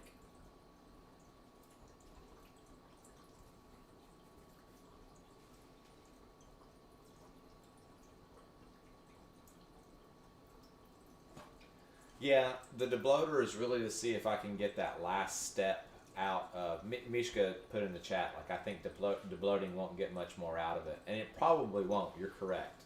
It's definitely not going to get anything out of the GPU. But I wanted to see if I could get that last 25 megahertz out of the CPU. And I just wondered if there's some kind of background task that's going on that's keeping it from being able to complete the CPU portion of the benchmark. See, 2114 won't complete. Won't complete.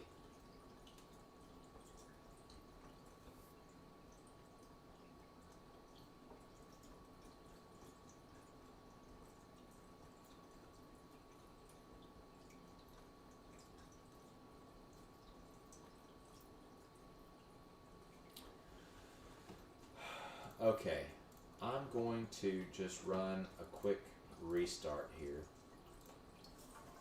I'm going to refresh my beverage and hit the train. The other downside of sitting next to the sink for hours on end is the sound of rushing water. Also makes you definitely want to, you know, use the restroom fairly regularly. So there's that as an added bonus. Sound of rushing waters.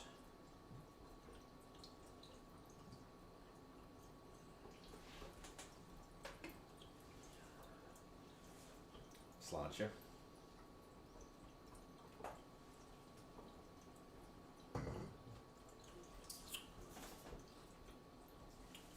Restroom break, and I'll be back. Put that in the chat.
Okay.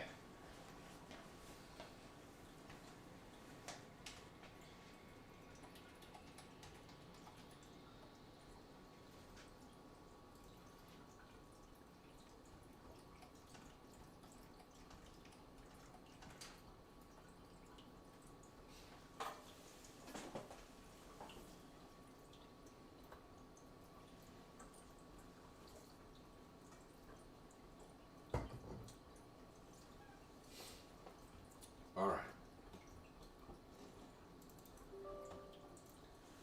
Ryzen master. Load that up. All right. Profile 1. Apply that.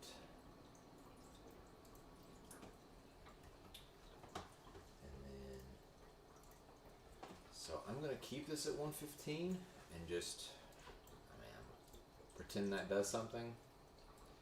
And then 3D mark. Ah, you know what I was wanting to look at was how much wattage the GPU was pulling.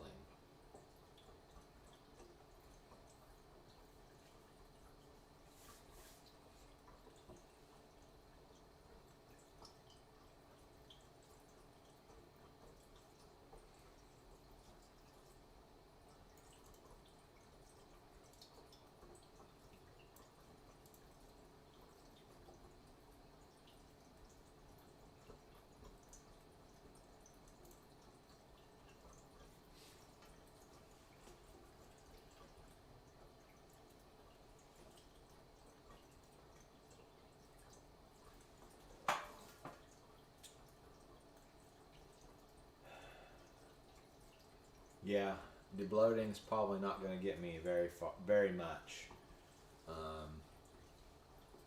You know, it's like kind of a last ditch effort. I really, really want to beat that 10830, and I think it's possible. I think if I get one good run in, if I can get it to complete one time at 2115 with this core at 4.55, that I could beat it.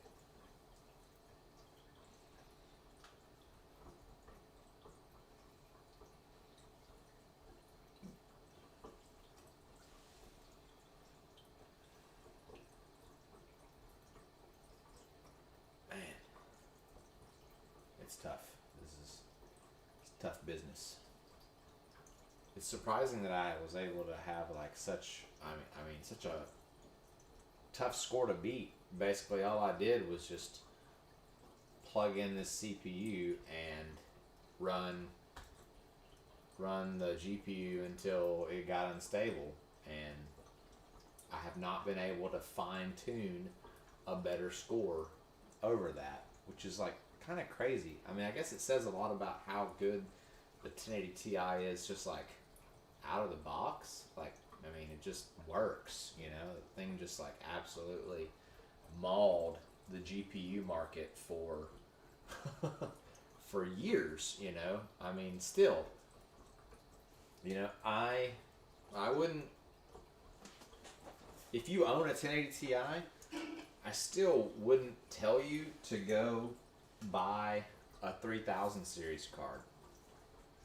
Like, until Nvidia can double your performance for the $500 at the $500 price point, like I wouldn't buy another video card if you already own a 1080 Ti.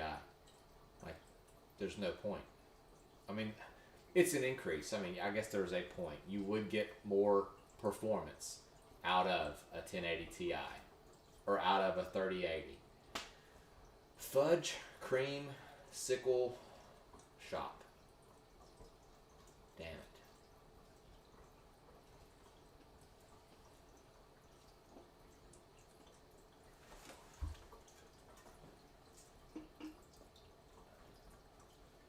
Man.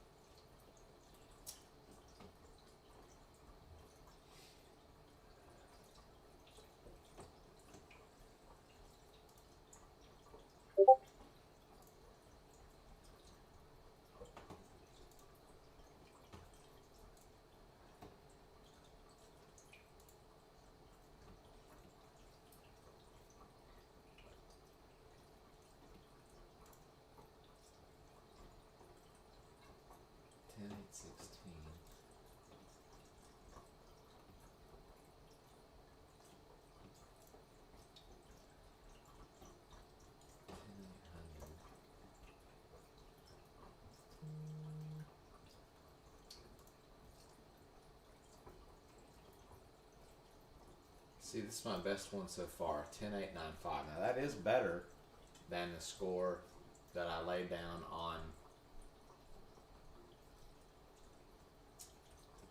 at first. I don't know why I can't.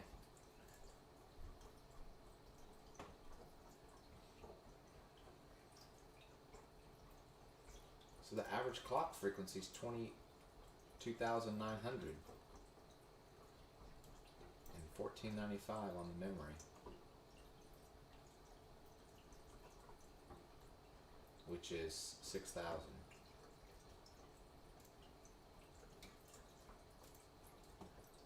Just roll it back to nothing.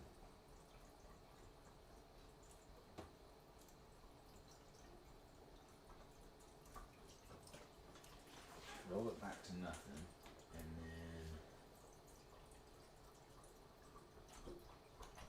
make sure I got task man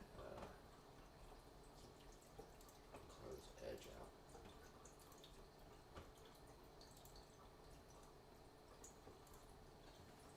Alright. Just see what the straight up score is.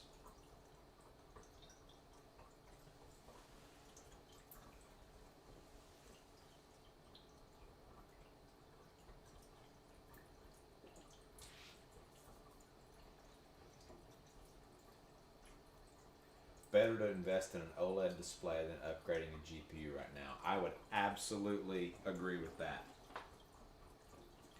Monitor prices are good. I wouldn't say they're great, but they're good. GPU availability is trash right now. It's absolute garbage. You can't buy a 6800 or a 3000 series unless you're just, well, the 3000 series, people are starting to be able to buy them, but you have to be extremely persistent, like ridiculously persistent to buy a 3000 series right now. But the 6800 is just, it's vaporware. Even the AIB cards, they're just nowhere to be found. Monitor upgrades, though, are real. I think it's crazy how we fixate on the hardware, the internal hardware portion of the PC experience. Your monitor is what you stare at. You don't sit here, you don't play your game and stare at your hardware. You stare at your monitor, right? That should be the first thing you spend money on, you know. Now, it doesn't make sense to buy a 4K monitor if your hardware can't game at 4K. Yes, that's true. But buying a really nice panel that has, you know, accurate color and good brightness and good zone consistency across all of the different portions of the panel, which you don't get if you're buying a $170 1080p monitor. You're not getting any of those things, right? That can like really increase the enjoyment of, you know, of playing a video game by leaps and bounds, you know, especially a game that looks really good. This was not a very expensive monitor, but I think it looks pretty good. I don't know how it really shows up on camera here, but I think that the overall display is usually fairly good. In pass-through with the capture card, it definitely looks terrible, but running straight DisplayPort or HDMI, I think this is HDMI 1.2. I can't remember what version of HDMI it supports, but I mean it runs pretty, you know, for a 1080p panel, it runs really well. It's a ViewSonic, and I've had good luck with ViewSonic panels through the years. My son's is a ViewSonic. My daughter does not have a ViewSonic because she wanted a monitor in a white frame with a white frame on it.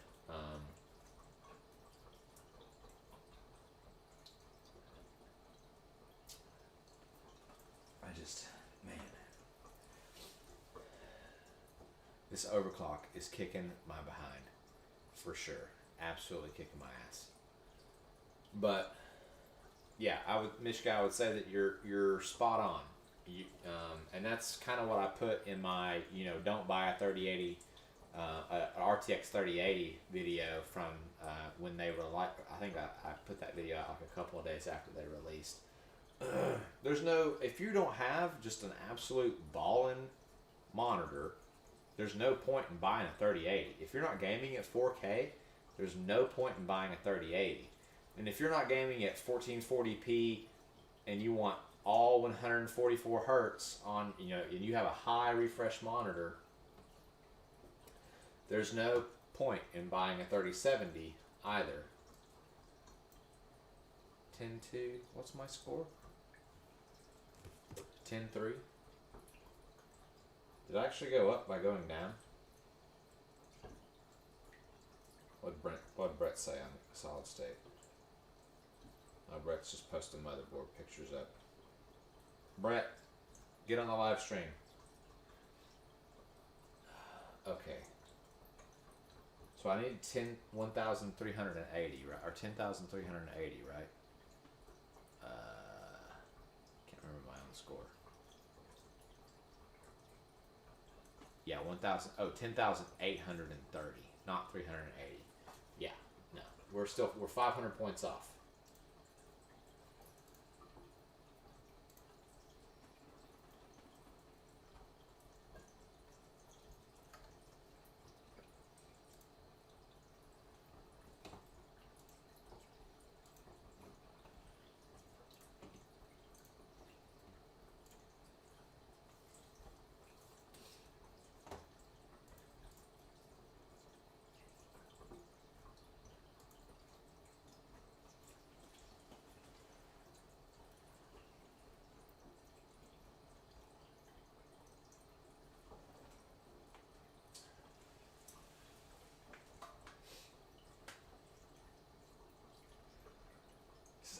absolutely maddening. I don't understand why I can't just nail this thing down.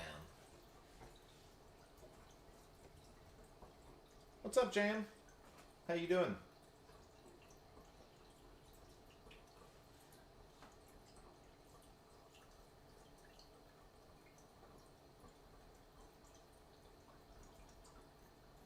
Thanks for joining the live stream.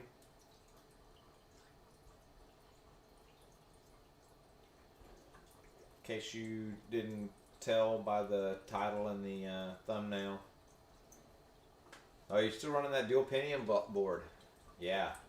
I bet that thing is about as finicky as this just ill-tempered bitch I'm working on here. Definitely giving me a run for my money. So, yeah. Seems to be, so I think my best score ever, I was running this frequency, 2088. For whatever reason, TimeSpy just rounds that up to 2090. And running the memory at just shy of 6,000. We'll see if I can get that to keep on the upward trend.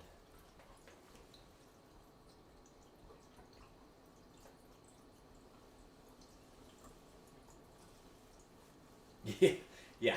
I think overclocking and boosting AGP speeds on a dual CPU motherboard sounds hard.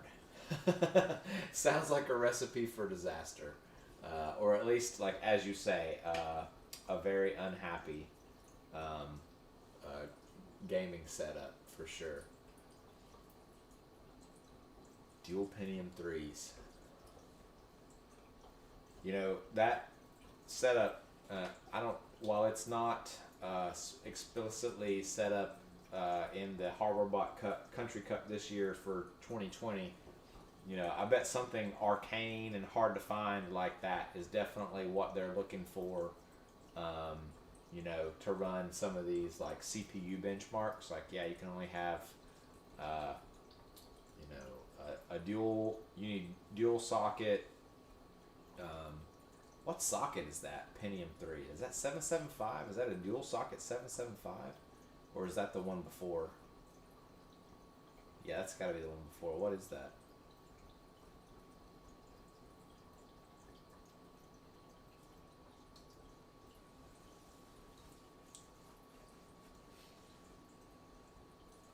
Cinebench 2003. Freaking awesome. Socket 370. Yeah. Yeah, that one's got pins, right? That's not an LGA, right? Like the CPU has pins.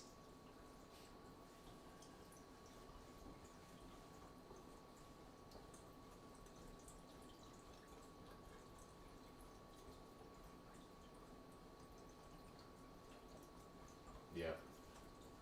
Yes, I remember. I was a young lad.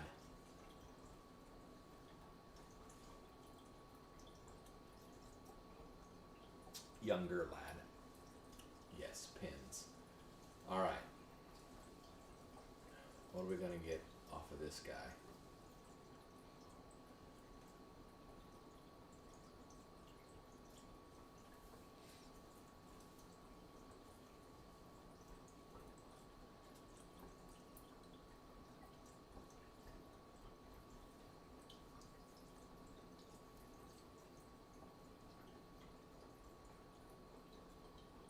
Oh, we're so close. 10,748.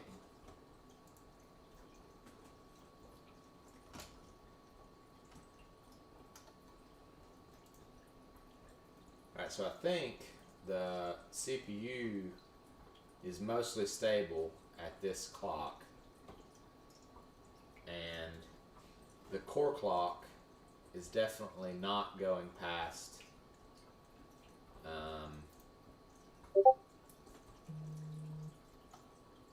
that right there.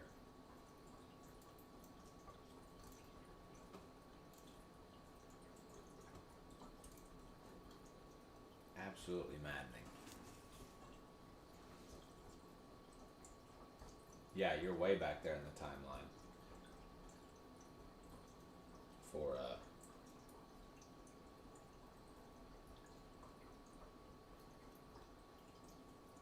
Intel 370. Seems like I had a Pentium 3. Oh no! I had a Pentium D. Pentium D. I don't remember what socket that was. Something tells me it's 478, but I'm not 100% sure. All right, so fairly sure the CPU is stable at 4.55 on that core. Fairly sure the GPU is stable at 105 plus 105 offset, which basically puts me at 2101. Now we're going to try and push the memory a little bit farther and just hope and pray.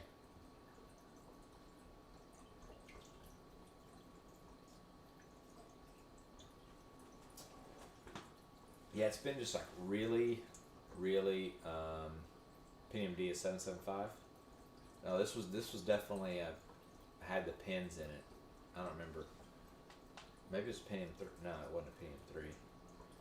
That's a little bit burger action for the tasty libation. You know, just a nice solid German Pilsner.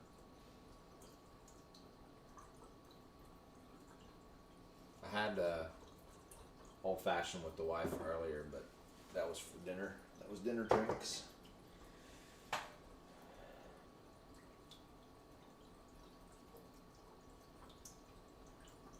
All right, so 2101. For sure, the core is stable at 2101. 2115, it absolutely hates it. It won't run it. 4550 on that one core of our 2700X seems pretty stable. Memory at 3200 megahertz. It hasn't given us any issues since we popped it in the socket. And I didn't bring the 6010. So this is a slightly higher RAM overclock. You got a classic drink today, some water. I've had some of that. You know, it's around. I got some flowing out the sink here. So we'll try to see. So I think we found the absolute edges of both our CPU core, our GPU core, and I want to see if I can find the edge of the memory. So now we're at 6010. We were running 5999. So I guess the memory goes up in 11 megahertz bins, where I knew that the GPU core goes up in 14 megahertz bins. It's so weird. Like, I just wish it was like AMD, where you just told it what it was going to run and it runs it, or it doesn't. Like, to the megahertz. On some Radeon cards are like that. You can just be like, I want it to run 2103 megahertz, and it'll do it.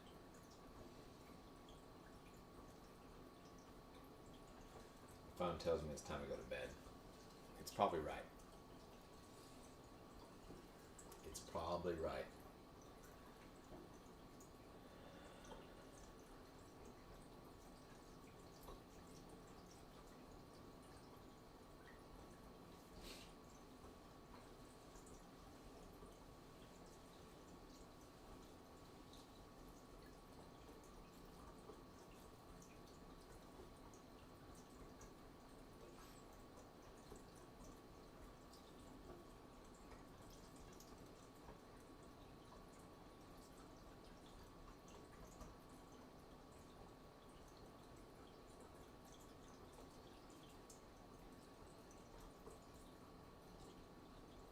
So we didn't crash there. I'm going to up the mem freak a little bit. It's just going to give us...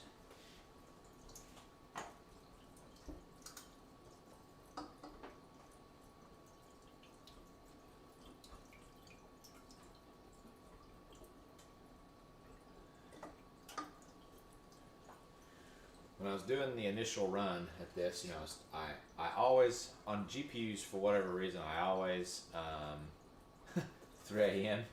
Mishka, where are you? 3 a.m. Good Lord. Are you in England?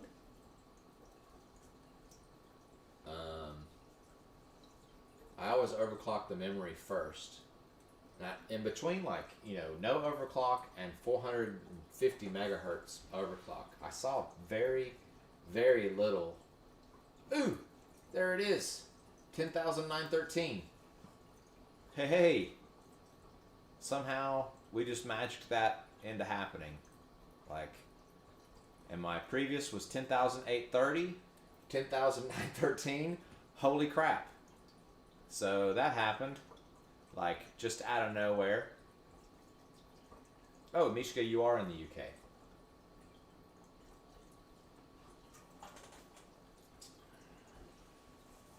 Alright, so now we're going to do the whole HWbot submitter thing. Well, not submitter, but like, let's see. You got to compare the result online. Put that thing there. Make this thing small. Like that. How small can I make it?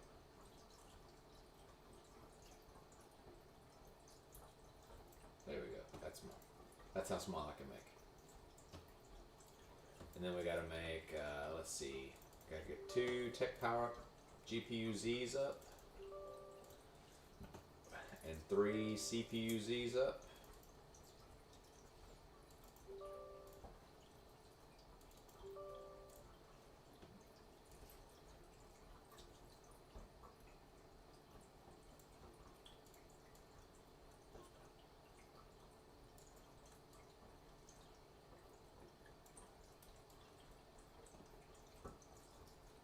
It's kind of ridiculous, like,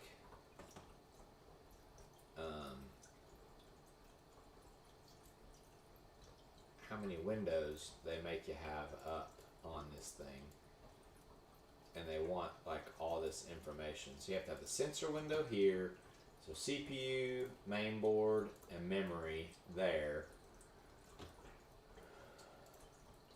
and then I gotta like make this thing tiny.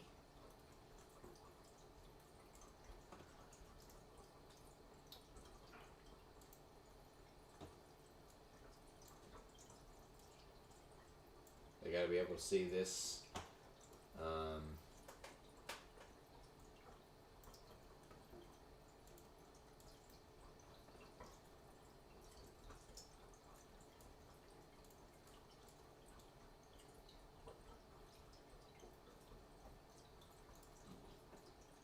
This thing here.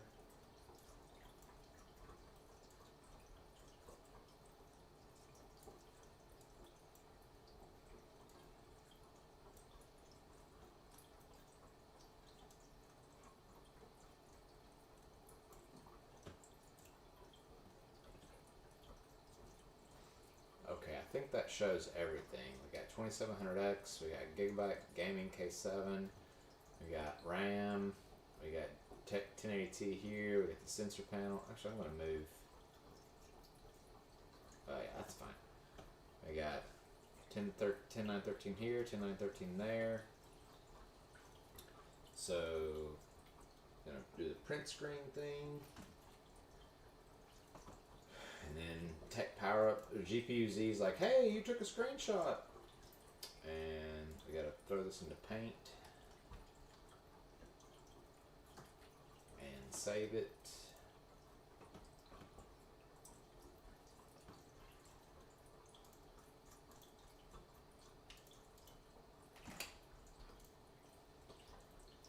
And then we're gonna go into HWbot. That's awesome. I'm glad we beat this. You did this. You all helped. All of you. All 3 of you who are out there watching me. So, my original score was 10,830. And now I've got 10,913. Pretty happy about that. So benchmark, nope. Competitions, HWbot Country Cup 2020. And we're going to go time spy graphics score.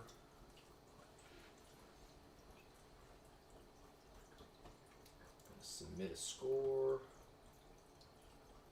Okay, and then, so I get that right, 10,913. 10,913. And enter the hardware here. I've got one Ryzen 7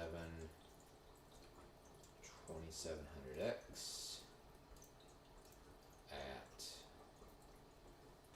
4550 on custom water.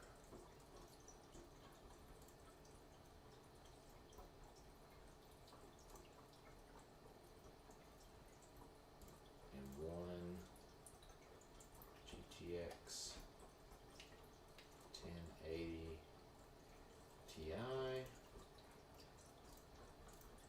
at 2101. Let's see, shake your clock. So one on custom water. Manufacturer is Asus. And the series is Turbo.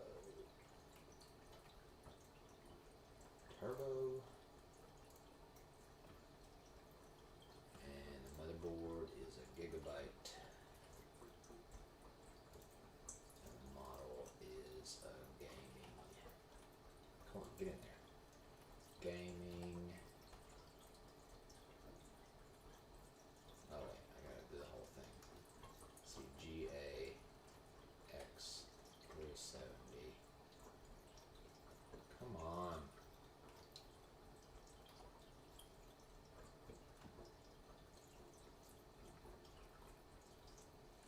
Is that not what it is? What the hell are you? Reveal your... Oh, it's an AX370. GAX370. Reveal your secrets. X370. Gaming K7. It's on stock air cooling. Memories DDR3, DDR4, and it's Corsair. What is this stuff? I don't even have the box anymore. There we go. So this is Corsair Vengeance. Vengeance LPX. 16 gigabytes. It's running whatever the timings are. Does it even tell me on the box what the timings are? Absolutely not. CPU Z 16, 17, 17, 35. Terrible. Sloppy as hell. 17,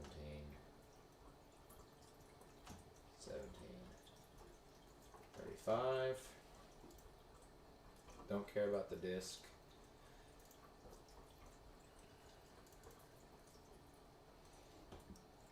And then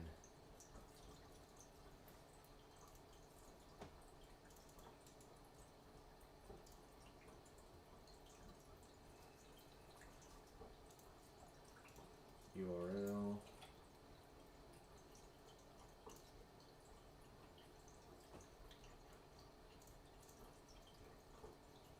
Wait, let me make sure that's the right picture. Yep, that is it.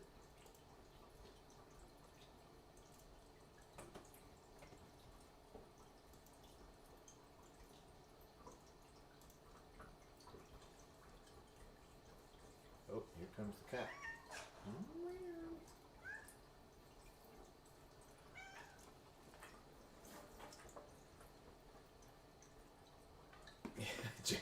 Jam, you absolutely use those Pentium 3s to boost this score. All right, so that was that was almost a 100-point bump through. I have no idea what.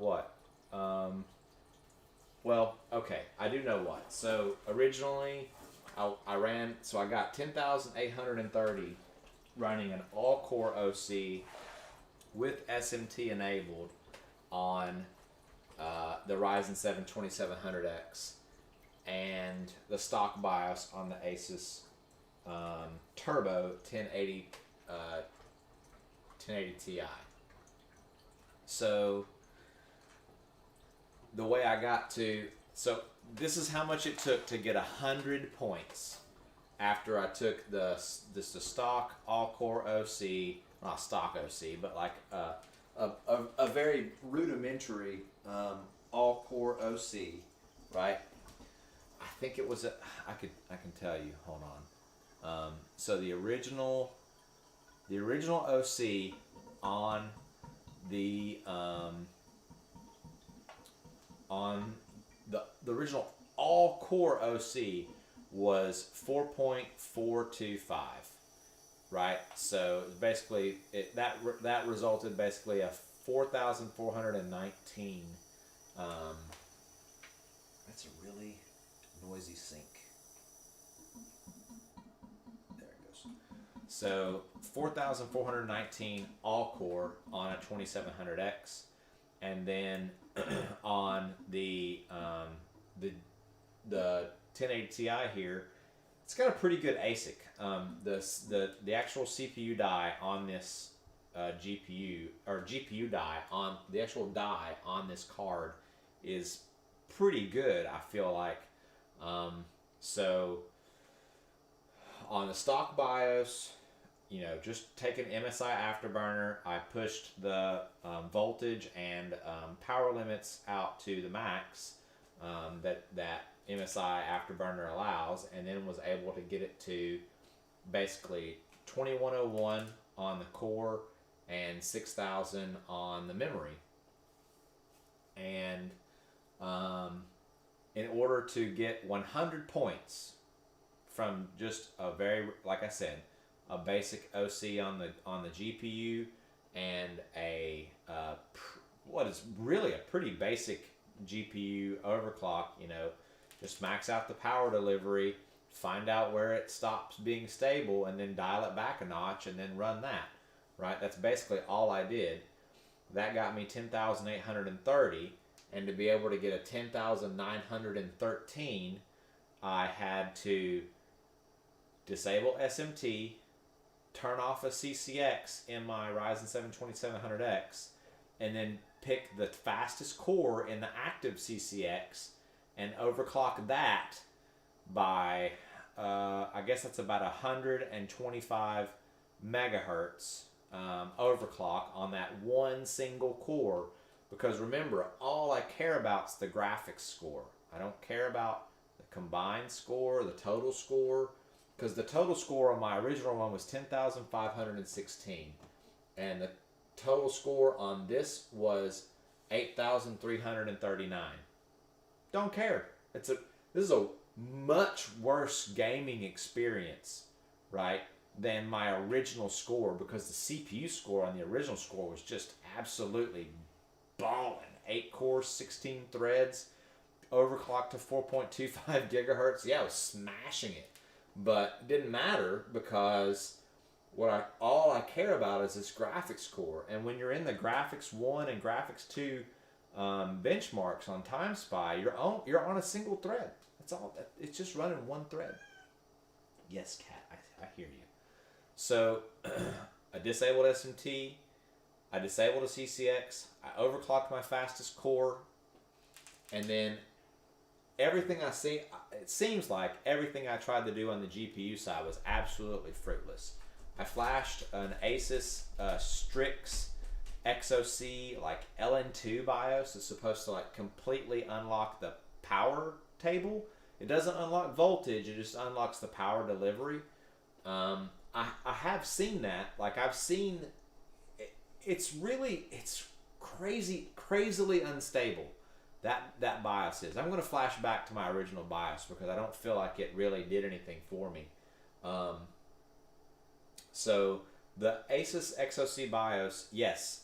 So the stock TDP or the stock power draw on this card is supposed to be about 250 watts. With the MSI overclock enabled, it gets to about 285.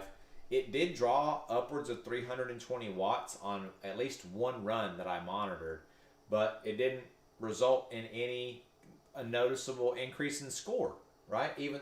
Or stability for overclocking. I was still at the same clocks, I was just drawing more power, just burning more power. So, so almost everything I did for the GPU side of things, the cat's going crazy on the cat tower. I don't know if you guys are hearing that or not. Didn't do anything. It literally just it drew more power, and that was really about it.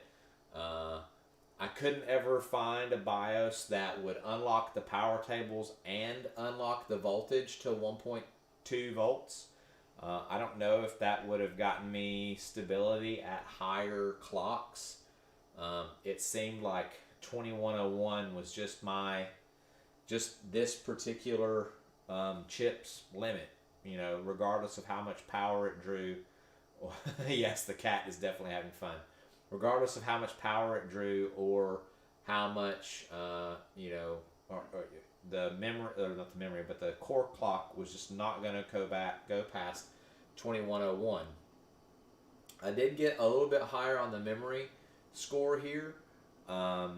So, and I think, or the memory frequency, so I went from 6,000 to 6,010. That doesn't seem like a too terrible amount, but I guess between just the right run, right, and it, that's the reason I was going to run debloater, because you just never know what's going on in the background. But the right run, but the more you can control the background is the better, because the right run with the right amount of, or lowest amount of processes running in the background, especially when you've got your CPU running on its ragged edge, got me another almost 100 points. So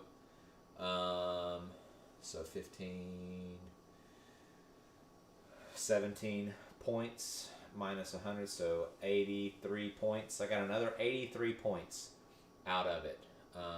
Out of the basically, I think the only thing that got me the 83 points at this point is working with the core and getting that single core speed up higher, which I'm still going to do the debloater. I'm not going to do it tonight. It's my bedtime. It's time to turn it in. But I do think that I could possibly get the 4.575 to run if there's enough or way less stuff running in the background. So that's where I'm pretty happy with that 10.913. As far as I can tell, the capture card really didn't hurt it. Like, having this plugged into the capture card, I was getting the same scores over and over again for a while there until I just got this one golden run. And that's really, I think when it comes to like competitive overclocking,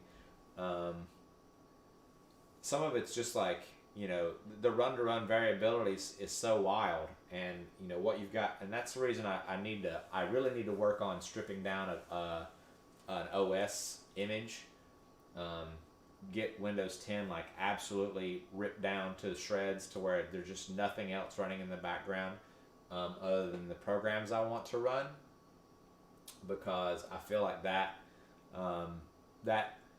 even though it doesn't like necessarily make it clock higher or get better results per se, it gets it more stable because there's just less going on in the background for all of the different resources to contend with.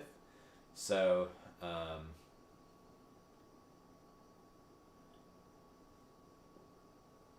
yeah, I'm pretty happy though. Again, I'm like 87 points up to the better. So I guess that's what it takes, just to keep slogging away at it. So this was basically how long? 2.5 hours of trying to find where the knife edge was. I still think there's a little bit more in it. I still think I could run hardware debloater or Windows debloater, and it might let me run that last 1/4 of a megahertz, and I might be able to push the memory frequency a little bit higher too. You know, I'd really love to crack 11,000. That's kind of my goal for the graphics score here. Is I'd like to crack 11,000 on a 1080 Ti, because there's a Titan XP on the American team that's over 11,000, and I think it'd be cool if I could get a 1080 like in that same realm. But that's it for tonight, guys. For everybody who joined the live stream and contributed in the chat, I very much appreciate that. So one more score up to the good. Let's check. Just want to check the standings here while I'm on the stream here. Let's go to competitions. I know you guys can't see, so Country Cup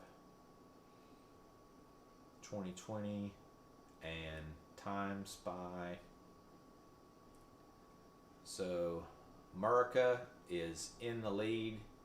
We have a 777 average score. Yep, there's a Titan XP with 11,278, and then there's my GTX 1080 Ti with 1,913. And man, I don't know, this guy Fitvelkiz, he's pushed a 5700 XT to 10,782 points. He is absolutely flogging that thing. Holy crap. That is whew, man, he is absolutely just whipping that boy. I tell you what, I bet that is a toasty 5700 XT. All right, guys, I'm signing off here. Thanks for joining me. See you on the next one.